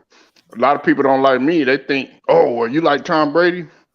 I never said he was my favorite player. I just said he was the greatest quarterback in my opinion. So if you want to put me in the category of a buck dancer, thank you, Polo. Go ahead and knock on my door. Yeah, you will clearly see what type of buck dancer I am. Hey, Polo, that's a great example. Polo, that's a great example. You said that you think he's the greatest quarterback of all time. I agree with you on that. But I ain't saying that he's my favorite quarterback. You know what I'm saying? Right. I agree with everybody. I agree with both. You know what I'm saying? Troy Aikman is my guy. Oh my God. Lord. Oh no, you didn't say Troy Aikman. That's why I like Jacob, because he be capping a lot. That's why I like Wait. They be capping a lot. Hey, according to Troy, let him explain. According to Troy, my boy, and he just gotta see. Let me tell you something. See, when you've been successful like Troy Aikman, you get $90 million. You get a $90 million deal. You know what I'm saying? And you can bring your boy Joe Buck with you along with that $90 million. Please. He's 3-0 in Super Bowls, 3-1 in NFC championships. Come on, man. You can't beat that. You can't top that. Top it. Yeah, and he played through concussions. Joe Montana. Don't say about Troy Aikman. Joe Montana been doing his thing too, there, homie. No. I'm just listen. Hold on. I'm not doing a quarterback comparison. Joe Montana. For my 49ers, I don't I'm watch not football, doing but I a still quarterback support my boy. comparison. You're doing that. I'm not. Huh? You're doing that. I'm not. Okay. You said no one else. Like who? You asked who else did that. You just brought the point. Like you can't say who else did that. Someone else brings up the point that someone else did that, and you say you ain't doing it. Like I'm not. That don't make sense. Okay, look. Put like this. Put like this. Yes, Joe Montana is definitely a top 3. Easy. Hey, but I'm gonna tell you this: He's a top 3. He's a top 3. Easy. Really 2. I'm just say top 2. I'm gonna say top 2 or 3. That's overall, in my opinion. Well, I'm gonna tell you this though. Joe Montana put Jerry Rice on a receiving record for the NFL in the season, put Roger Craig, the first player in NFL history to receive for 1,000 and rush for 1,000. Y'all keep forgetting about that, man. But what if Dan Marino? What if Dan Marino had a Jerry Rice? So, oh, that'd be a different story. Yeah, you know, and that's why I got Dan Marino. If Dan Marino had one ring, that would make him the GOAT, in my opinion. Well, Jacob, if you gonna throw Troy Aikman in there, you definitely can't leave out Steve Young. Yeah, Steve Young used to rush for 500 yards. Let's see. Steve Young used to rush for 500 yards and have about a 3,000 yard season, man. That's what Steve Young did. Hey, hold on. Let me answer this. He ain't on Troy Aikman level. Whatever. Hey, hold on 1 second, y'all. You said Omaha KC Kings. You said Polo. I thought my Kings were making a push for the play-in 10 seed, but we lost 3 in a row. Sabonis and Fox are playing at all-star level. Yeah, facts. Sabonis is going to be the future of that team, and I just wish they wouldn't have got rid of Halliburton. And Trey Cater, salute to you. You said Roger Craig, Nebraska Cornhuskers legend. Go ahead, y'all.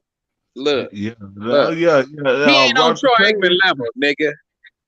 Who ain't on Troy Aikman level? Steve Young ain't on Troy Aikman level. Bro, go take a nap, bro, and try it again, bro. Go take a nap, bro. Man, Steve Young can run that ball. Steve Young can dodge. What did Steve Young do? What did Steve Young do? People, he man. He won. That's what the hell he did. Hold on, nigga. Depended on Michael Irvin and Emmitt Smith and that doggone defense. Charles Haley. We lost in the NFC Championship game, nigga. We's about to make a 4-peat. The hell you talking about? No. With Joe Montana? No, man. We talk about Troy Aikman. The only thing Troy Aikman had was the offensive line. Troy Aikman had an offensive line. Troy Aikman had an offensive line, brother. Troy Aikman had an offensive line with Nate Newton and the rest of the crew there. I said 4 straight. Troy Aikman had an offensive line. If it weren't, Troy Aikman would be fucked up like Lawrence said did to Joe Theismann. Troy Aikman wouldn't have a damn line like that. But Jerry Jones had a damn goddamn line, didn't he? Troy Aikman had a goddamn line, didn't he? But it was Michael Irvin and Emmitt Smith, yeah. He's supposed to have a line. Duh. You damn right. You're supposed to have a line, just like the Redskins with Doug Williams, and with your boy, man, over there in 1991 when they won the Super Bowl. You know that they used to call themselves the Hogs, man. The Redskins. Yeah. Give me that, man. Give me that props, man. Oh my God. Nah, look, I like Steve Young. Listen, I'm not saying I don't like these guys. I'm not saying that. And yeah, and well, of course, he was more. Steve Young was more, and more mobile. They're more mobile than Troy Aikman. He was more mobile, but Troy Aikman was more of an accurate quarterback. An accurate quarterback when you have an offensive line. That's what you got to say. That's what you got to say, brother. You got to say that. More Yeah. He's more accurate with the offensive line than he do with no Hey, offensive look, line. look. Don't get mad at that. That ain't Troy's fault. Who fault is it? The And defense? guess what? Some teams have Who had fault is lines it? and The didn't do, defense? and couldn't do that. Mm-hmm. We already know that by Barry Sanders and shit. We already know that. Barry Sanders still did this shit though. But then with the Super Bowl, they go to the championship game, conference championships games. But Barry Sanders did that. Barry Sanders Hold did on. what? Trey Cater, you said that Steve Young. So wait a minute. You telling me that Troy Aikman wasn't no leader? He had to be a leader because he wasn't mobile enough, just like Steve Young. Hey man, No. What I'm saying, but what made? Okay, explain to me, Trey Cater, why he was a better leader. I mean, if I'm not mistaken, I believe Troy Aikman led us to 4 straight NFC championships. That sounds like some damn good leadership to me. 4 straight. 4 straight. Jacob. And out of that 4 straight, he got 3 Super Bowl rings out of that. Well, do you ever think that Jimmy Johnson make anything look good? Of course, he's look. Okay, did y'all see? Did you see Troy Aikman when he was praising Jimmy Johnson? Man, that was a sentimental moment for me I should have kept Jimmy Johnson too. Well, he had to praise Jimmy Johnson too. But did you see how Jimmy Johnson was crying? Jimmy Johnson was crying when he heard Troy Aikman praising him, man. He couldn't do nothing without Jimmy Johnson. If it wasn't for Jimmy Johnson, guess what, man? That sounded like, man, they had it wasn't just about football, man. It was like a family, man. They looked at that man like a father, bro. Yeah, Jimmy Johnson should have left out Dallas either. Jimmy Johnson because of Jerry Jones. Yeah. Correct. Yeah, correct. Jerry Jones ego, man. Right. They should have won about 4 or 5 you preaching to the choir. like Tom Brady, man. You preaching to the choir. You're preaching to the choir. You ever heard that saying before? Jimmy Johnson. Yeah. Look, we all know why Jimmy Johnson ain't coaching in Dallas anymore. We all know that. He knows that. Troy Aikman know this. He knows Jimmy Johnson was still there. They would have been the first team in the history of the NFL to win 4 consecutive Super Bowls. Jimmy Johnson know that. Troy Aikman know that. Everybody know that. Everybody in the league. I don't care. Listen, guess what? Matter of fact, you can go ask. Ask Terry Bradshaw. I bet you. I bet anybody on. I bet you Terry Bradshaw would say yes. Dallas would have won 4 straight Super Bowls, and that's he's been our rival in Super Bowls since the 70s. Terry Bradshaw to tell you that. Man, who won? Because he had Chuck Noll. Because he had Chuck Noll, homie. Terry Bradshaw would say that. Jacob, I think the Cowboys would have won more than 4 straight. Okay, but you understand? Look, do y'all understand what I'm saying? I understand what you said. No, because that team was set up. They really they should have won like once they won their first one, they should have won like 6, 7 straight. They should have man. Jerry, man, I'm telling you, man. Jerry, man, look. I really have to talk to y'all offline to really just give you a lot of meat about a lot of stuff that really goes on, but behind the scenes, ain't really the time. Huh? I understand that behind the scenes when it comes to football, basketball, and all that other stuff, man. Yeah, but like I said, no disrespect to Steve Young. He was a great quarterback. I feel like he could have done. He could have. I feel like Steve Young should have had more championships under his belt. I feel like a lot of quarterbacks should have had championships under their belt. Dan Marino should have championships under his belt. Jim Kelly should have championships under his belt. It's a lot of greats that should have had championships under their belt. You know what I'm saying? But At least that one. just shows how much of a team game it really is. Like, And you trust have me, all these great quarterbacks, but a lot of them didn't win. Why Yeah. didn't they win? Because they didn't have the team around them. Right. But Oh, here's sort of like Phil Sims, right? San Francisco Sort of 49ers like was Phil identical. Sims, right? Sort of like Phil Sims with the New York Giants, right? Just like Phil Sims with the New York Giants, right? Right. You know, so he got a couple of Super Bowls with and Dan Marino out here. What's it called? You know, Phil Sims got Super Bowl rings, but he was the most accurate passer in Super Bowl history with his completion percentage over there against what was it? Broncos, Denver? 22 or 25. Yeah, Denver Broncos with John Elway. It was the most accurate passer in Super Bowl history with that joint. You know what I'm saying? With Timmy Smith over there playing running back, about 200 yards with the Redskins. Hold on. You know, Trey Cater, hit the link, bro.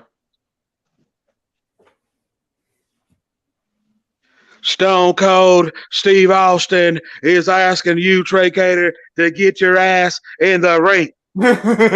Stone Cold. Stone Cold is going to show you. Drink Stone beers Cold and wear leg braces, don't you? Stone Cold is going to show you why he's as bad as SOB on God's green earth. Trey Cater, you know the rules around here, Polo Sports Talk and ENT, man. If you're a chat warrior and somebody calling, man, you gotta step up in here. You better be subscribed to Polo too. Don't be subscribed to Polo. Don't be subscribed to Polo. He's still trolling. You feel me? But you ain't subscribed to Polo, but you trolling. Trey Cater is a subscriber and a supporter. You know, but Trey Cater, you see this? You see Stone Cold? You see Stone Cold got a Miller Lite, and he's calling your ass to get in the damn ring with Stone Cold Steve Austin. You don't talk about Troy Aikman was an important piece when Troy Aikman got 3 Super Bowls. You understand that, son? Yeah, he did. What's it called? Take the Cowboys to 3 Super Bowls. Jimmy Johnson drafted Troy Aikman, so that telling me that Jimmy Johnson didn't know what the hell he was doing. Now get your ass in this ring and have a beer with Stone Cold Steve Austin, because Stone Cold's about to open up this damn beer. Watch Stone Cold Steve Austin. He's about to open up this damn beer right in front of you, son. All right, Jacob. You over there in Victoria, Texas. That's in Texas where Polo's at now. He's feeling himself right now. Now Stone Cold's gonna sit that beer down, and if you want another one, Stone Cold reach in his refrigerator and grab you one. You better be eating first, though. Scrub Zero brought up a good point, though. You know, and look, I don't like to make excuses for the quarterback nor for football, but team situations in football in terms of winning the championship, it's a lot different. Now, in terms of what James J says a lot about the conspiracy aspect of football and stuff like that, we could make up a lot of lists why this and why that didn't happen, and why situation, why they want a person to win and stuff. And that's a good point. Like Dan Marino, because Dan Marino, in my eyes, was the greatest thrower of the football, and the way he played the pocket. Maybe not mobile wise and none of that, but I would have chose Dan Marino against everybody if he would have won at least one ring and everything. That would have put him at the top. But I put Brady up in there because he's good at situational football, and he's good under pressure. That's why when everybody went haywire with Aaron Rodgers, I was like, Aaron Rodgers, yeah, he's talented and everything, but he came up short every single time. Except for that one Super Bowl he did. He beat who he beat? He beat Philly, then the Falcons, and the Bears, and then they beat the Steelers in the Super Bowl. Yeah, I get Donald Driver and them. Donald Driver, Greg Jennings. I think Jordy Nelson was like in his first or second year at that point. Yeah, I think it was. And that defense was legit. talk about they didn't have a defense. Man, they had a defense that was solid and a special team that was solid. Yeah. They've had good team. Like everyone's saying like, oh, he has no like, bro, no, they had the pieces. Like, No, I'm gonna tell you this though. What's it called?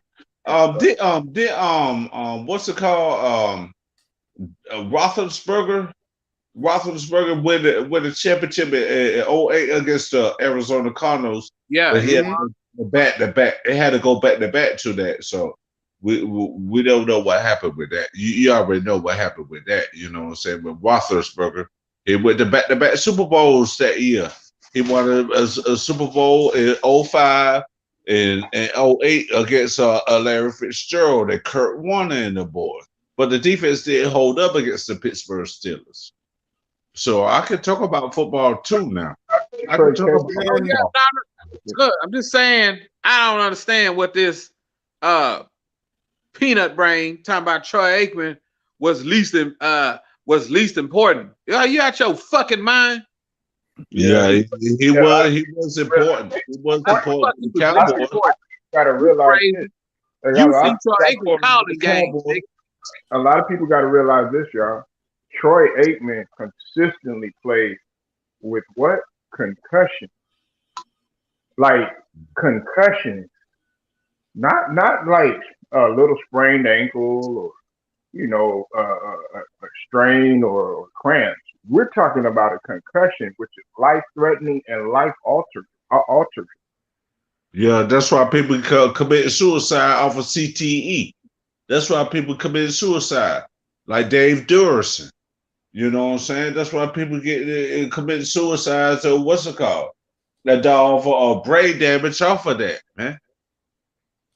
Did y'all hear about Jay Prince's cousin? Who? What you say, Polo? You know Jay Prince. You know who Jay? Yeah, I think I heard about it, but I didn't pay attention to it. The bounty hunters killed his cousin. Oh yeah. I heard something about that. I heard somebody say something about that. I think that was Willie D said that. I think Willie D put it in the title. So I didn't look at the video, but Willie D said it, man. But what do you think about that situation? Can y'all hear me okay? Yeah, we can hear you just fine, man. I can hear you just fine, but right. I was thinking what you think about payback is a mofo too, though. But if you want payback, don't give a damn about what's it called. You shoot. That was that probably would have been your only son or the best only son. The oldest son in your life, man, that was doing his thing, trying to do his thing. You know what I'm saying? But if that was your only son, you if you're gonna have revenge, go ahead. If you want to have a revenge, go ahead. If you don't, just handle that with the police and all that stuff. But some of these people don't know what motherfucking what's it called. When you have revenge, Notorious B.I.G.'s, Notorious B.I.G.'s killer right there, Tupac's killer, whoever killer that was rapping, you know what I'm saying? They don't do that shit, but they're damn sure try to put that shit on, what's it called? The rappers and all that other stuff, the sons and all that, man. You want to see some investigations, but they want to put no investigation on us. Put the investigation who the fuck killed my son, who the fuck killed my daughter. But they damn sure don't. But they damn sure don't want to what's it called? When it comes to us, when we kill somebody or something like that, you're a motherfucker. What's it called? Kill us in a minute. Kim Potter, Derek Chauvin and all them. You know what I'm saying? That's a fucked up part. They'll sit there and laugh at us. It's a black on black crime or whatever crime it is. But y'all motherfuckers thinking we motherfucker doing this shit though. The thing about it, JMJ, is that they have they, especially when you talk about law enforcement, I'm not going to get into it. They have their own code of conduct that they have to follow, right? And their code of conduct is branching out in several different ways. Believe it or not, they have to follow a code of conduct when it comes um, to organizations, criminal organizations, because they understand that some of those guys' lives could be at risk, right? If they don't do what they're asked to do. So this has been going on for years. Like for instance, okay, when we talk about the gangs, what's up, Miguel Jester? I see you in the building. You said R.I.P. to Snooty Wild. Yeah, that was a stupid, stupid shooting, man. He was in Houston and he got shot when he was coming from Memphis. Anyway, now, for instance, the gang culture in California, man, they wanted that genocide to happen just so that they didn't want the Crips and the Bloods to stop fighting. Because guess what? A lot of those guys wouldn't have jobs. The detectives, the homicide, the gang use, stuff like that. And plus, you got to throw into the drug culture. The feds wouldn't have a job. CIA, DEA, stuff like that. They wouldn't have. They wouldn't be making any money. So what did they want to do? They wanted these guys to be getting into it. They wanted to market off of it in terms of the news and have something to talk about it. Even going so far as Rodney King, the guy that got pulled out of the truck, LA riots and stuff like that. They wanted this stuff to take place because they wanted to market off of it. It's sad. We're talking about Dennehy, right? Dennehy with the Rodney King. I know what you're talking about there, Polo. I know what you're talking about.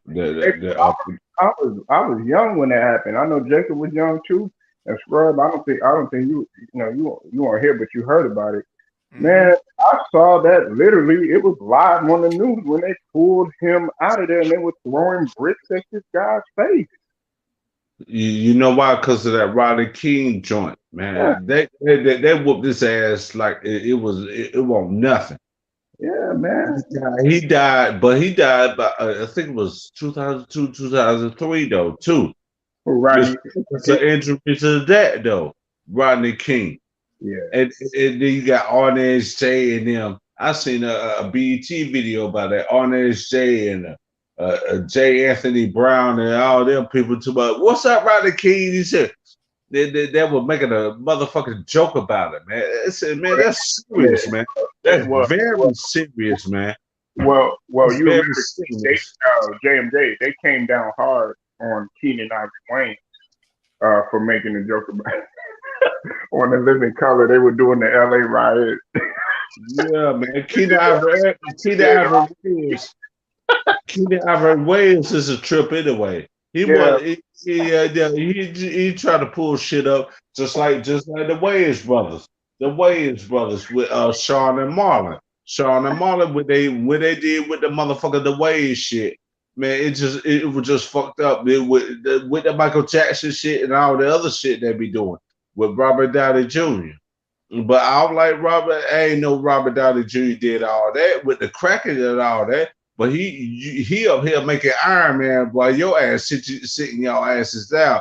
I ain't trying to cool for Robert Downey Jr. because he fucked up and motherfucker is shit like that, man. Jamie Foxx, they go for Jamie Foxx too. They go for Jamie Foxx too. But I never thought that Robert Downey Jr. was going to turn his life around. James J. and Jacob and Scrub. Because he was down at a fault, dog. He had a really bad drug problem. Now all of a sudden he made what's it called? Iron Man. It made a few more joints, man. You know what I'm saying? Doolittle and a few other joints. I said, man. They're like home. Yeah. I was like, man. I like Robert Downey Jr. Yeah. Robert Downey. That's a little damn thing.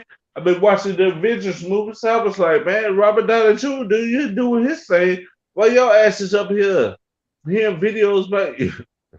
I ain't gonna say it on YouTube, but I've been hearing Ken Waynes. I ain't seen Ken Waynes in a while. I ain't seen no Ken Ivory Waynes. I ain't seen none of them in a while, man. It's probably because of the privilege. You know what I'm saying? They want to clown them. So I ain't really. Am I really mad at you? Yeah, but it's because of what they doing. What they doing now is what they can get a backlash up later. You know what I'm saying? From the Wayans. The Wayans, man, they've been family for years. And Ken Wayans, she used to be on a different world over there with Bill Cosby. David Allen Greer was on a different world too. Teacher Campbell, you know, Lisa Bonet, and the rest of the crew down there used to be a different world. You know what I'm saying? So I'm just motherfucking disappointed by that shit. With what us black folks try to run us down. Us black folks try to run other black folks down.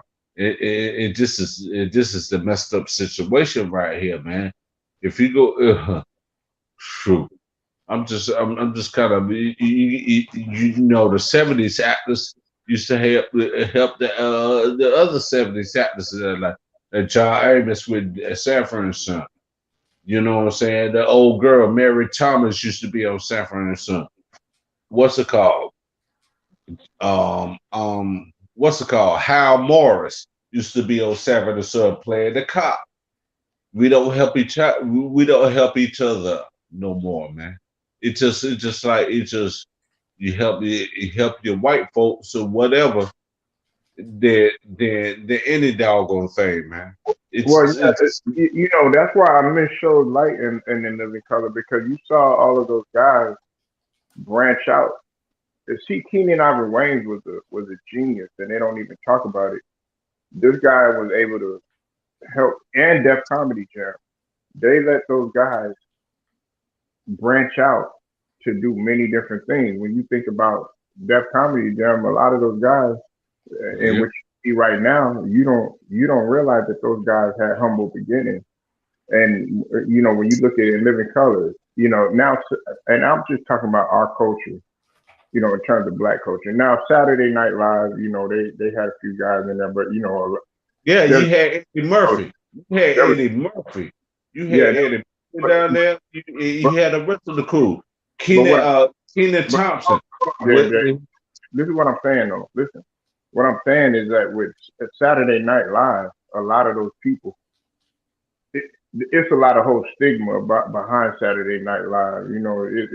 When you want to talk about rituals and all that other stuff, and I think it happens on every show, but Saturday Night Live, you had to do this and you had to do that in order to,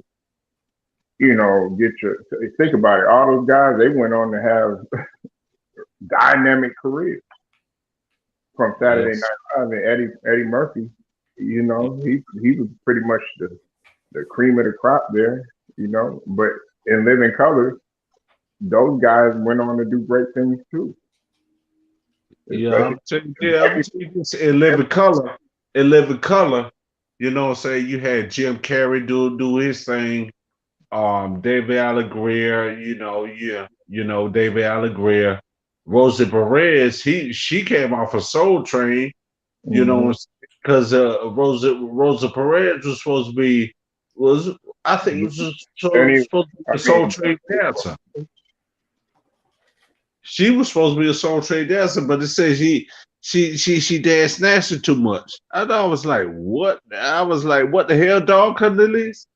But right. I'm telling you, she had a nice career though with Spike Lee, with Do the Right Thing. It did a joint with doing a choreography for In Living Color. Unfortunately, it had Jennifer Lopez. She hooked Jennifer Lopez like a mofo. You know what I'm saying? That's why she could sing and all that other stuff. That's what I'm saying about Rosa Perez with Jennifer Lopez. No, she was. Go ahead. Well, no, I didn't mean to cut you off. You brought up a good point. a lot of people got to understand that that they were all dancers and choreographers. AJ Johnson was a choreographer. You know, AJ Johnson, the lady who we were just talking about, was a Yeah, choreographer for for In Living Color, the Fly Girl, and Jennifer Lopez and Rosie Perez were amongst the Fly Girls. They were the Fly Girl dancers. Like these ladies could really dance. yeah, yeah. Surprised. Unfortunately, I was surprised I ain't see her out there on that living color dance. Who's that? That's the point I'm talking about. Lisa dance a little bit. You got Sean Wayne.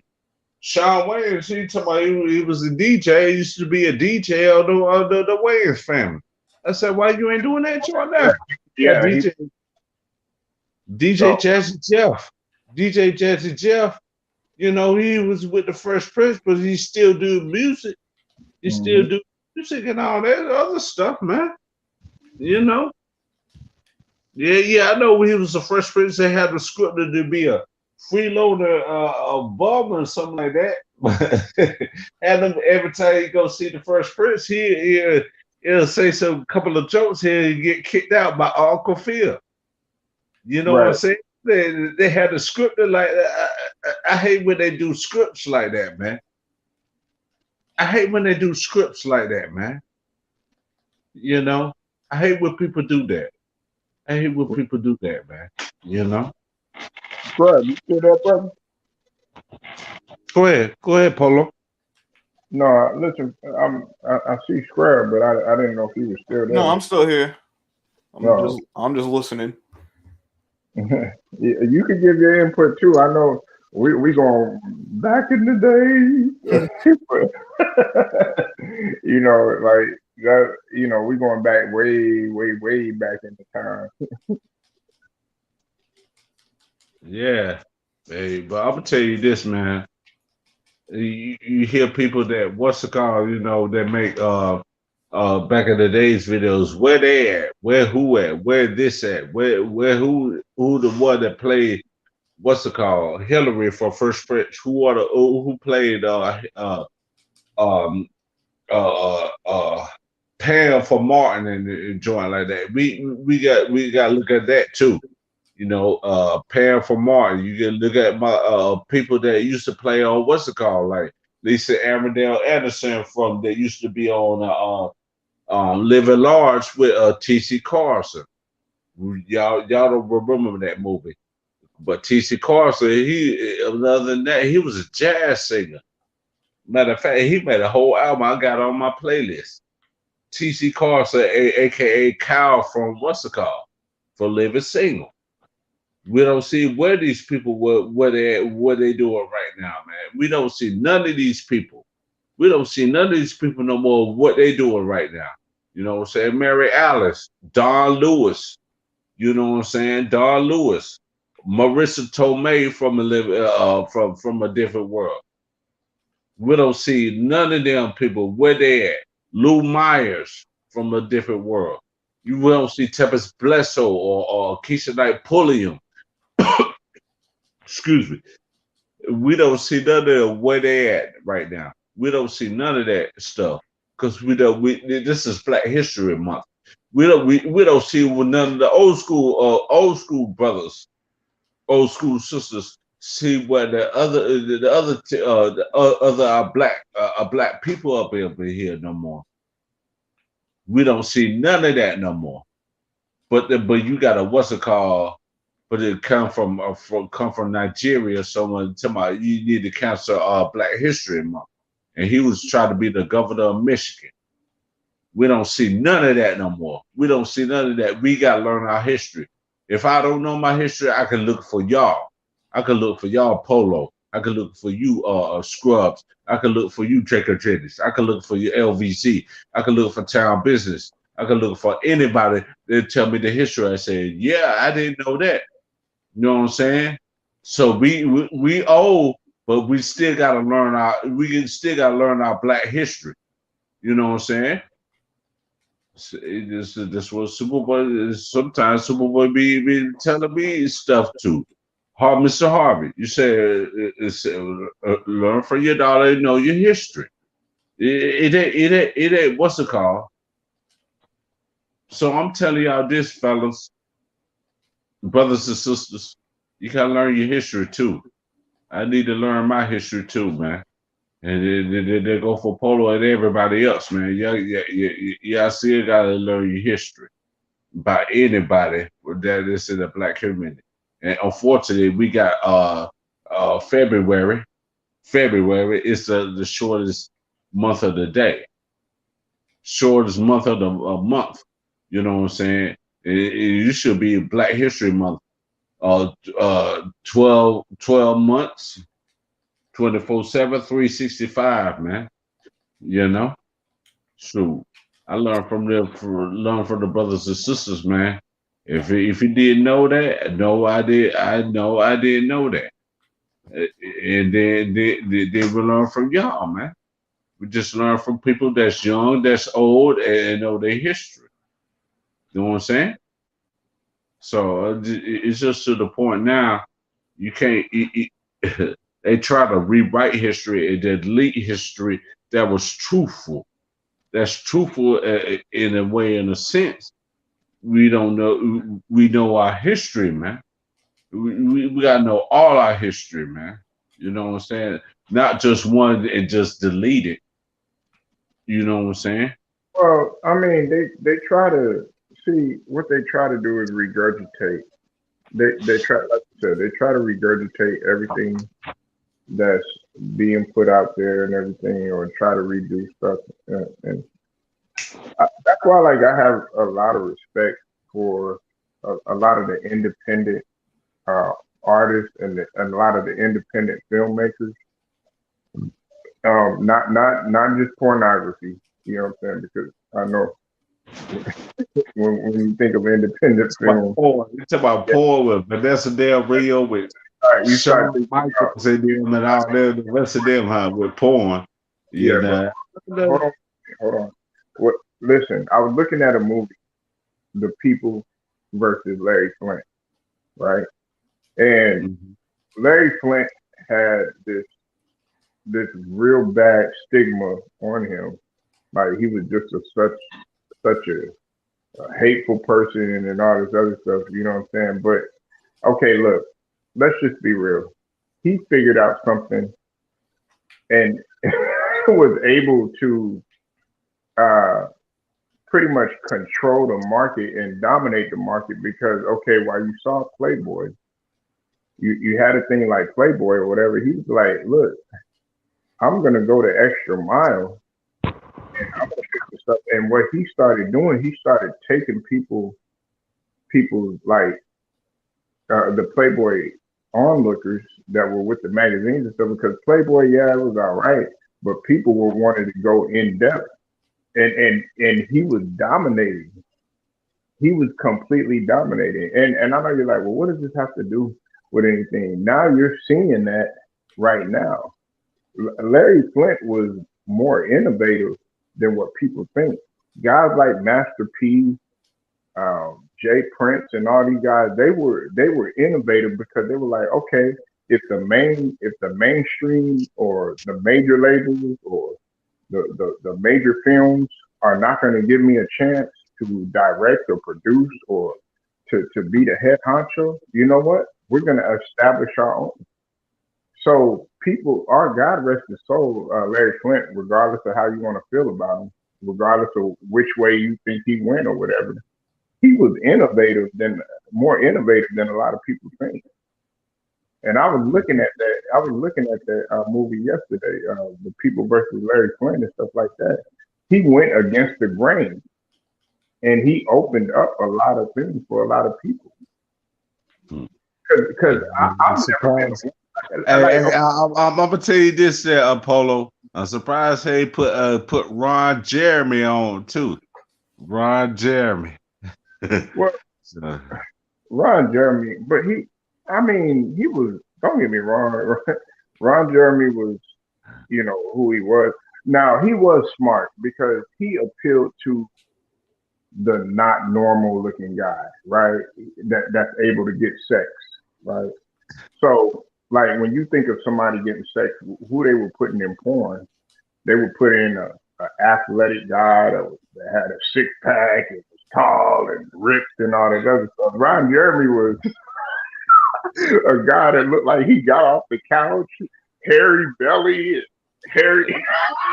I was like, man. But guess Yeah, what? get the pussy man. You just be like, hey, girl, get the fuck out. Get the fuck Yeah, out. Or just cut it off and shit. Or just Jam, cut it off and shit. And do your shit. You Jam, know what I'm Jam, saying? listen. This is what I'm trying to say, and Scrub Hill too. Mhm. Check. He was genius at doing that. You know why? Because let's just face it. Everybody looks at pornography, right? But there's guys that relate to that. They're like, wow, I don't have to be 6'4" and be athletic built. I could be, a short guy, have a pot belly, go to work every day, and still be able to get mine. And he was doing that, and he would be this big guy, you know what I'm saying, with long hair and a mustache. If it'd be like, who is this? And he'd be getting all these fine women. So he was innovative in doing that. Yeah. He appealed to a whole nother dynamic, a whole nother audience.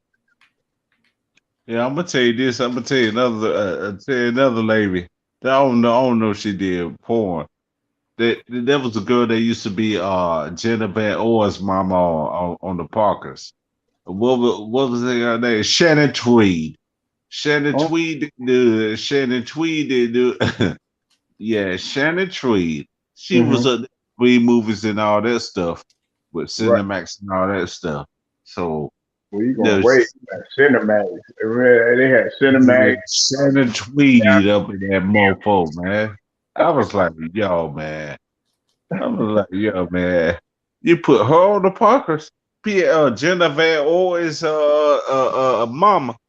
Jenna Van Orr's mama on the Parkers. I said, Lord have mercy, man. You Yeah, know, I should do, but used to do that. Used to do that it used to do that every doggone night back in the days, man. If you want to watch what's it called, so see, cinema strip you too. you're not realizing, hey JMJ, they're not realizing that the impact that those guys had because it's like they opened up the door for many different. Yeah, Ron Jeremy, what he did, we understand the situation, what happened to him, the legal situation and stuff like that. I'm not gonna get into that, but I'm talking about from a from a business standpoint. Listen, back in the days, now I'll give you another example. Like Yeah, I can give you an example right now, Polo. you see, There's a lady right here with health issues. Health issues. I think she did porn and B movies. And Superboy talked about it. Her name is Jenna Jameson. Jenna Jameson. I was like, she got health issues like that? I said, whoa, you gonna talk? Jenna Jameson.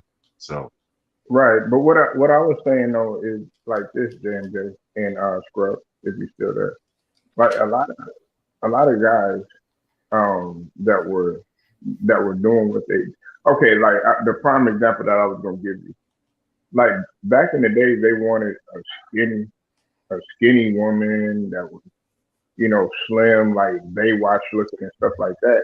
And they used to frown upon a girl that was thick, or AKA BBW, right?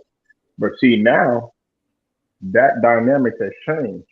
You see, thick girls are in BBW. They don't care about the skinny girl. They don't mind seeing a girl like Lizzo. You ask 9 times out of 10, do you think Lizzo is pretty? All of the guys will say yeah. Or you look at Megan Thee Stallion before she started to lose the weight, she was kind of thick and everything. A girl like Takora, or some of these other, even Monique. These are still beautiful women and everything. But see, back in the days, JMJ and Scrub, they wanted a real skinny, like a Diana Ross, or a Mariah Carey, or something like that. But now it's like you could be beautiful in all shapes and sizes. Yeah, because of what's it called? Plastic surgery or booty injections. And they'll look at you way different. They'll look at you way different there, Polo. They can look at you way different because of what's it called, booty injections, or what's it called, silicone in your breasts and all that. And you have your face plastic surgeonized, you know what I'm saying? Then we look at them. Do you try to what's it called? Do you try to handle your business? And then when you do that, they what's it called? Your butt fall off, or what's it called? Or whatever, all that other stuff, man. No, you can't have that no more, man. You try to make a damn Barbie out there. You try to make Barbies out of these mofos, man. You try to make Barbies out of these mofos, man. You try to make yourself out of a Barbie. You try to Right. make yourself out of a Barbie. Or what just like men. You want to what's it called? Viagra's and want to have surgery on your bottom parts and all that other stuff, man. It just don't make no sense. Just be real with your shit. You have to be real with your shit, man. It don't make no damn sense, man. If they didn't want you because of this, if they didn't want you because of that, just hopefully you ain't got no kids. If you ain't got no kids, bounce. If she said you can bounce, bounce. Because one day they gonna be one day. It's gonna be one day you gonna be what's it called? You gonna be successful, and then you wish me the opposite. I said sooner or later you all see who the prophet is. You know what I'm saying? Because men and women too, men and women. You know what I'm saying? Both of y'all, if y'all successful, if you successful at one time, and then you be a failure with the ladies and gentlemen, the ladies. Yeah, y'all be successful and all that stuff, man. It just successful. It's a success, but if you ain't worried about the lady that you're supposed to be, what's it called? It's supposed to be a girlfriend, boyfriend up in high school or whatever. You, if they're still the same way, you know what I'm saying? You just say it is what it is. But you ain't gonna be what's it called? You ain't gonna be bragging about it, bragging about this and bragging about that. That um, you know, it just you can't be bragging about what you do because it might be karma coming behind it. You don't want nobody to brag about that lady, but she's a failure or something like that. You just just give a few dollars or whatever you can do for her. We ain't talking about what's it called, sex and all that. We gonna talk about what's it called, man. We gonna talk about you know we see him at high school. You see him that later on, about 20, 30 years later. I don't know if you agree with that or you disagree with that, Polo. Well, a lot of people got to understand this. Um,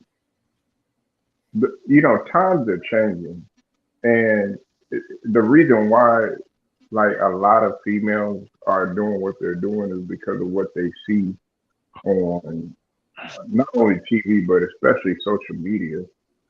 You have people that are competing with other social media pages, especially when you talk about IG thoughts and Only OnlyFans and stuff like that.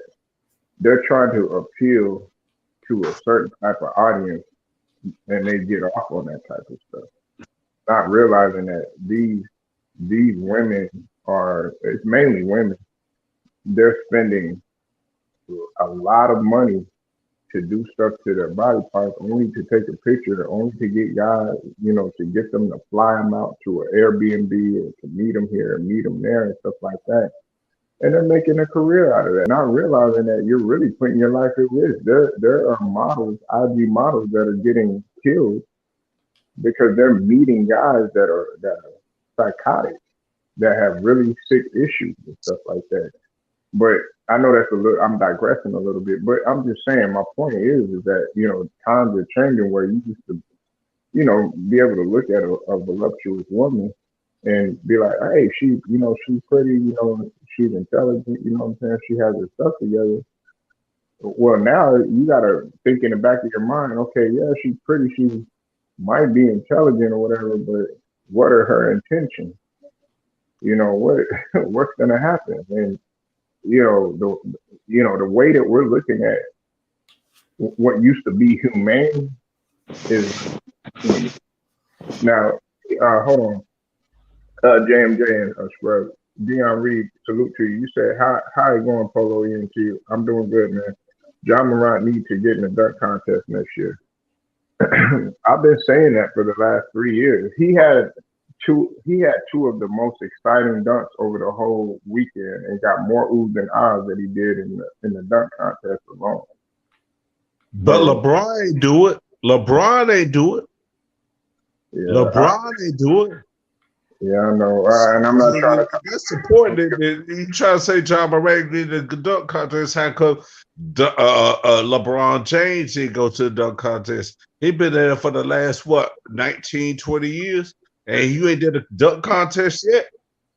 No, John Morant went to the dunk contest. So, what about LeBron Ramon James? Well, we know that shit's long past Ramon now. James. He ain't doing it now.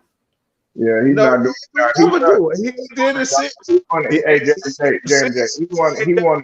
Hold on, JMJ. He won a dunk contest in high school, so he figured That's that. what I'm saying.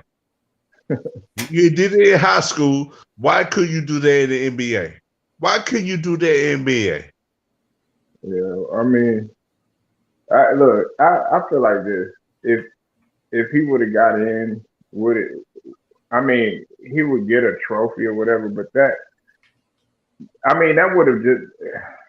I don't know, man. That's not gonna resume look any more better or any more worse. You know what I'm saying? My thing is, But I'm gonna tell you this, but I'll go ahead, Polo. Go ahead, talk. I'm just gonna say, I wasn't tripping on him not getting into the dunk contest. You know what I'm saying? Because he won in high school or whatever, but it's really people's decision. Now, would we the fans like to see or like to have seen that?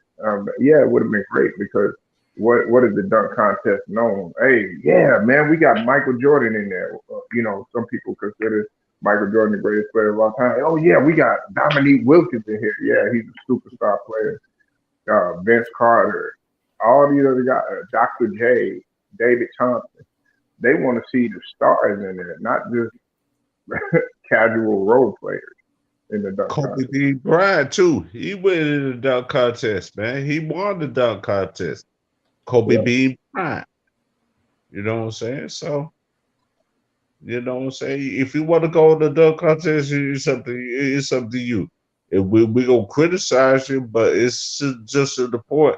You just had to what's it called? 3-point contests. Larry Bird, Craig Hodges, Steph Curry, Klay Thompson. There's more stars. There's more stars competing in the 3-point contest now than there is. You see what's it called? Karl Anthony Towns did. He won a 3-point contest there. Yeah, he set a record and he did something that was historic by becoming the first big man to win the 3-point contest. Yeah, that's what I'm saying. A center won a 3-point contest. See, that's what make y'all people look kind of funny looking down to y'all, man. For the Steph Currys and Klay Thompsons and the 3-point specialists that be playing in the NBA right now, man. You got the center in the NBA, NBA 3-point contest, man. That don't make no sense, man. Well, set, man. I'm on this, homie.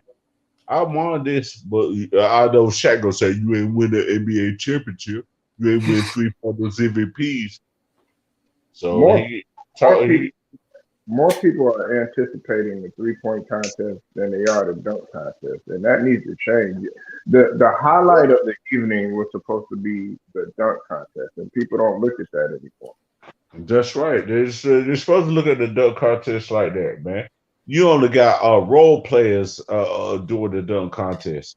You got people that's stars out here, just like Karl Anthony Towns in Minnesota or any other body else over there. They win the 3-point contest and enjoy it. No, so I'm just really mad at dunk contest. I didn't really watch it anyway, because I know it won't go be like it was like 2016 with Zach LaVine versus Eric Gordon. You know what I'm I, saying? I fell asleep, JMJ. Huh? I fell asleep on the dunk contest. Scrub and I didn't really watch it either because I was I asleep just too. didn't care about the dunk Scrub contest. thought, Scrub thought that Carl Anthony Towns was ridiculous for getting the 3 point contest. And I'm looking at, I'm thinking about Scrub Deal. I'm like, I'm wondering what Scrub Deal was. I thought that was some Like, what? like Man, this guy really gonna win. I'm like, oh my god. I know the dunk contest won't go be shit because Scrub Deal was like, what the fuck is Carl Anthony Towns doing in a 3 point? yeah, man. I was like, what? I dropped my lip and had my eyes open and said, what? Ticket said, what? Carl Anthony Towns won the 3 point contest? I said, get the fuck up out of here, man. He's supposed to be a power forward center in the 3 point contest, and you winning like that. I said, man, y'all motherfuckers are way off the like goddamn line. I said, Lord have mercy, man. Oh, Lord have mercy, Jesus, man. Scrub had nothing to say, man. Man, it don't make no damn sense, man. A center, a power forward / center winning the NBA 3 point contest. And you don't see Jokic out there. You don't see doggone what Bo out there over there winning 3 point contests and shit, man. Fuck, man. The fuck, man. Shit. I'm mad at that damn shit. I'm mad at that damn shit. But I'm gonna tell you this, Carl Anthony Towns, but to take Minnesota to the playoffs, though, you already got Pat Beverly, you got D'Angelo Russell up there, the snitch on what's it called, even though I didn't like what they did with Iggy Azalea. Then you got Anthony Edwards. Anthony Edwards doing his damn thing. And what's it called? You know, I want to see Carl Anthony Towns. I want to see Minnesota in the playoffs. Minnesota should be in the playoffs. I was thinking them as a sleeper team.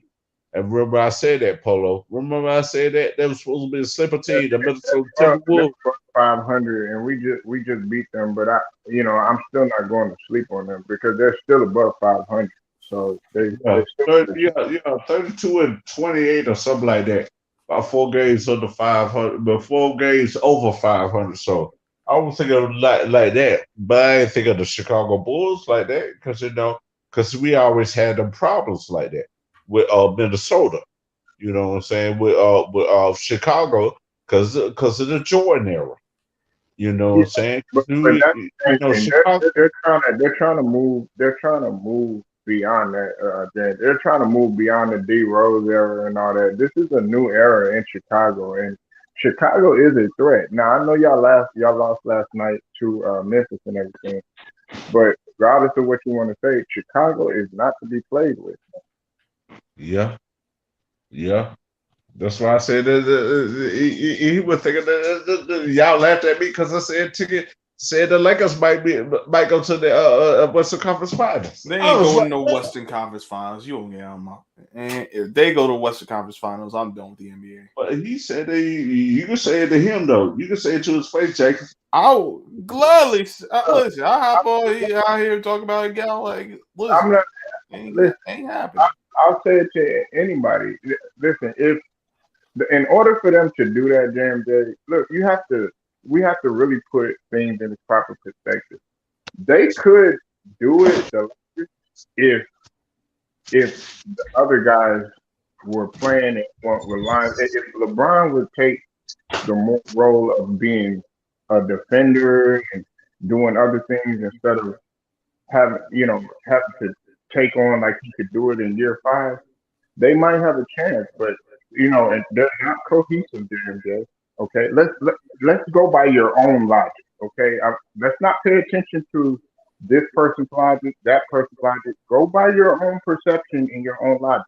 Okay, are they good defensively? I'm gonna ask you that first question. Still there, JMJ? JMJ. I already know the answer to that. That's a no. Yeah. Hold on. Oh, look, we got to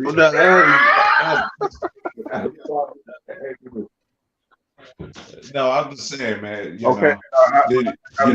Anthony Davis is out. If Anthony Davis get healthy, No. I asked you a question. I'm asking. what? Are they good defensively? Who? Talking about the Lakers, the LA Lakers. Yes, we talk about the LA Lakers. Man, they better get it together, man. Frank Vogel has been. No. Let's stay with the question. Are they good defensively? No. All right. Now we get it somewhere. No. Okay. I'm gonna ask you the next question. Okay, JMJ? I'm gonna ask you another question. Okay. Now, are they good at making decisions down the stretch as it pertains to making let's say under 2 minutes? Are they good down the stretch? No. I say no because LeBron James and Russell Westbrook. Because I understand that. But no. There's gonna be some games. Is it when it costs like that? When it costs us? No, they ain't good with defensive situations and defense. But they need to get it together. If they do that at the last minute in 3 games of the NBA going to the NBA playoffs. They might have a chance, man. They might. They might have a chance there, brother. Hold on. No. Listen. All you need to do is say no. Don't say no, but. Oh, LeBron. Okay. You want me to say no, but I said no. Right? Well, I better shut up about that then. I better shut up about that. The team. Listen, we could sit up here and put it on LeBron. Okay. Let's go ahead and tackle that scientifically, since you want to get scientific, okay, with your notes. Now, you said no, but LeBron James. Well, we could say no, but LeBron James, no, but Westbrook, no, but AD, no, but Frank Vogel, no, but Memphis, because those guys have been at fault as well. It's not just on one person. Think about it. We know what LeBron does in his inefficiencies, okay? Westbrook. It's all about the culture too, Polo. It's all about the culture. I understand what you're talking about. It's all about the culture too. Hold on, let me get it out. Then on top of that, you're talking about a guy in Melo who had no reason for taking that shot that he did, and he's made some ill-advised decisions, and he hasn't done that well on defense. And I love Melo to death. And then you're talking about AD, who has yet to show up consistently. And then, not to mention, you're talking about Austin Reeves, who gets no credit, who has higher value than most of the guys on the team in terms of impact. LeBron James, he gets up there, he scores like 30 points and stuff like that. Guess what? He's still in the negative. And meanwhile, you got guys like Austin Reeves, Malik Monk, these other guys and stuff like that are coming out there giving heart, determination, and effort. What about Kendrick Nunn? He has yet to play. So yeah, I ain't seen him in the middle either. I ain't seen him in the middle either. Kendrick Nunn, the rest of the players too. So I understand what you're talking about. But let me let you go, man. My phone about to die. I'm still listen to you, man. Guy's phone is dying. No. It ain't like that, homie. It ain't like that, Polo. It ain't like that. I understand what you're saying, though. I understand. I ain't gonna be trolling. Like that, homie. I ain't gonna troll like that. You agree to disagree. I can just agree to disagree. Yeah, y'all go subscribe to Polo Sports Talker ET. Y'all go subscribe to Scrubs. Y'all go subscribe to number one grinder, man. Hey, you know ain't nothing like that. If it wasn't for this doggone phone.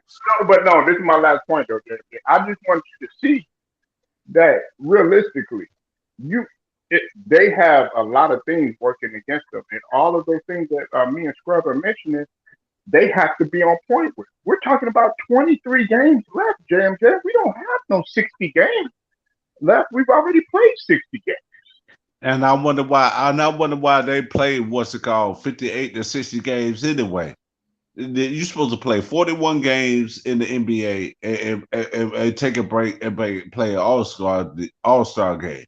And this is the point I'm talking about.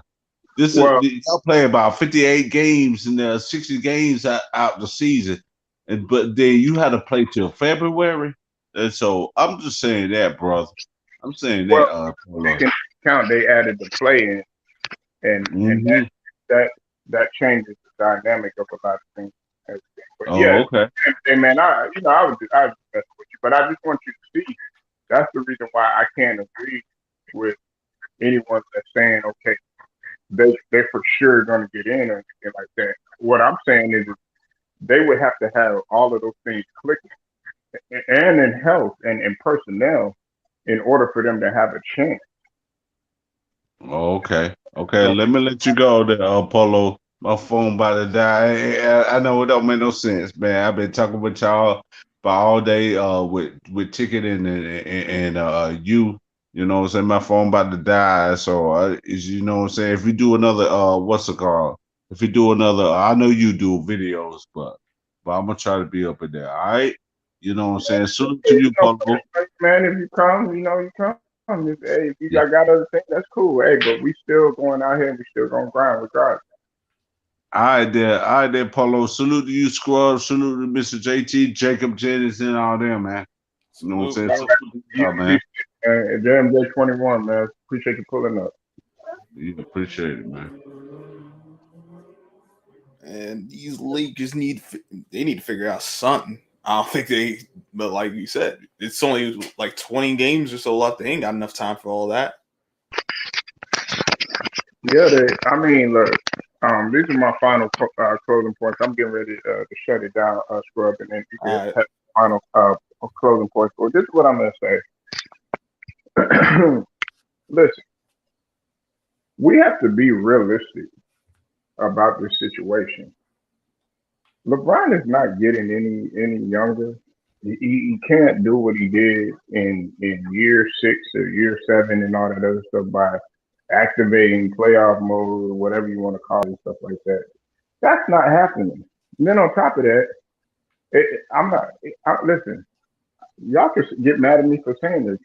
It's really unfair to put the whole thing on LeBron too. Now, does he have a big cause in it? Yeah, but there are other situations that we have to look at too. It's unfair to put it on Frank Vogel, who hasn't had a full, healthy, consistent roster the whole season.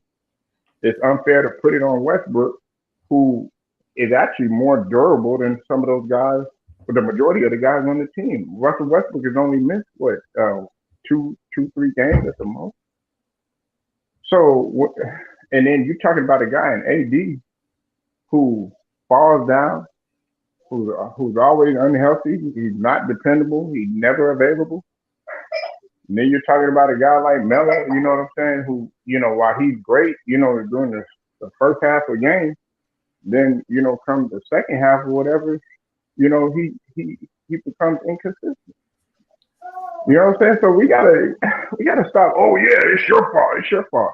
And we gotta stop trying to blame everything on the players too, and look at the front office too. It's Jeannie Buss, Rob Pelinka had something to do with it, and Linda and Curtis Rambis. All it is a big finger pointing fiasco. And I'm not gonna sit here and say, oh yeah, it's LeBron's fault. It's LeBron's fault. Listen, you could hate him personally if you want to. That's on you. But I'm not going to sit here and just say it's all LeBron's fault. It's everybody's fault over there. Everybody.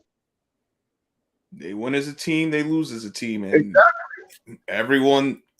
We could pinpoint one person for this and that, like you said, but it's too many problems going on that you just got to point to one person. Everyone got a part in this.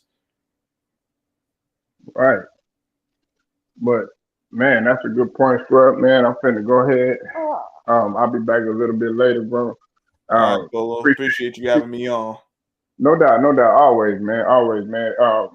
Make sure y'all come back later, man. Um, Make sure y'all hit that like button, sub to the channel. Also hit the notifications so you can be notified. Till then, man, Polar Sports Talking Entertainment, my boy Scrub Zero. I'm gonna get at y'all later.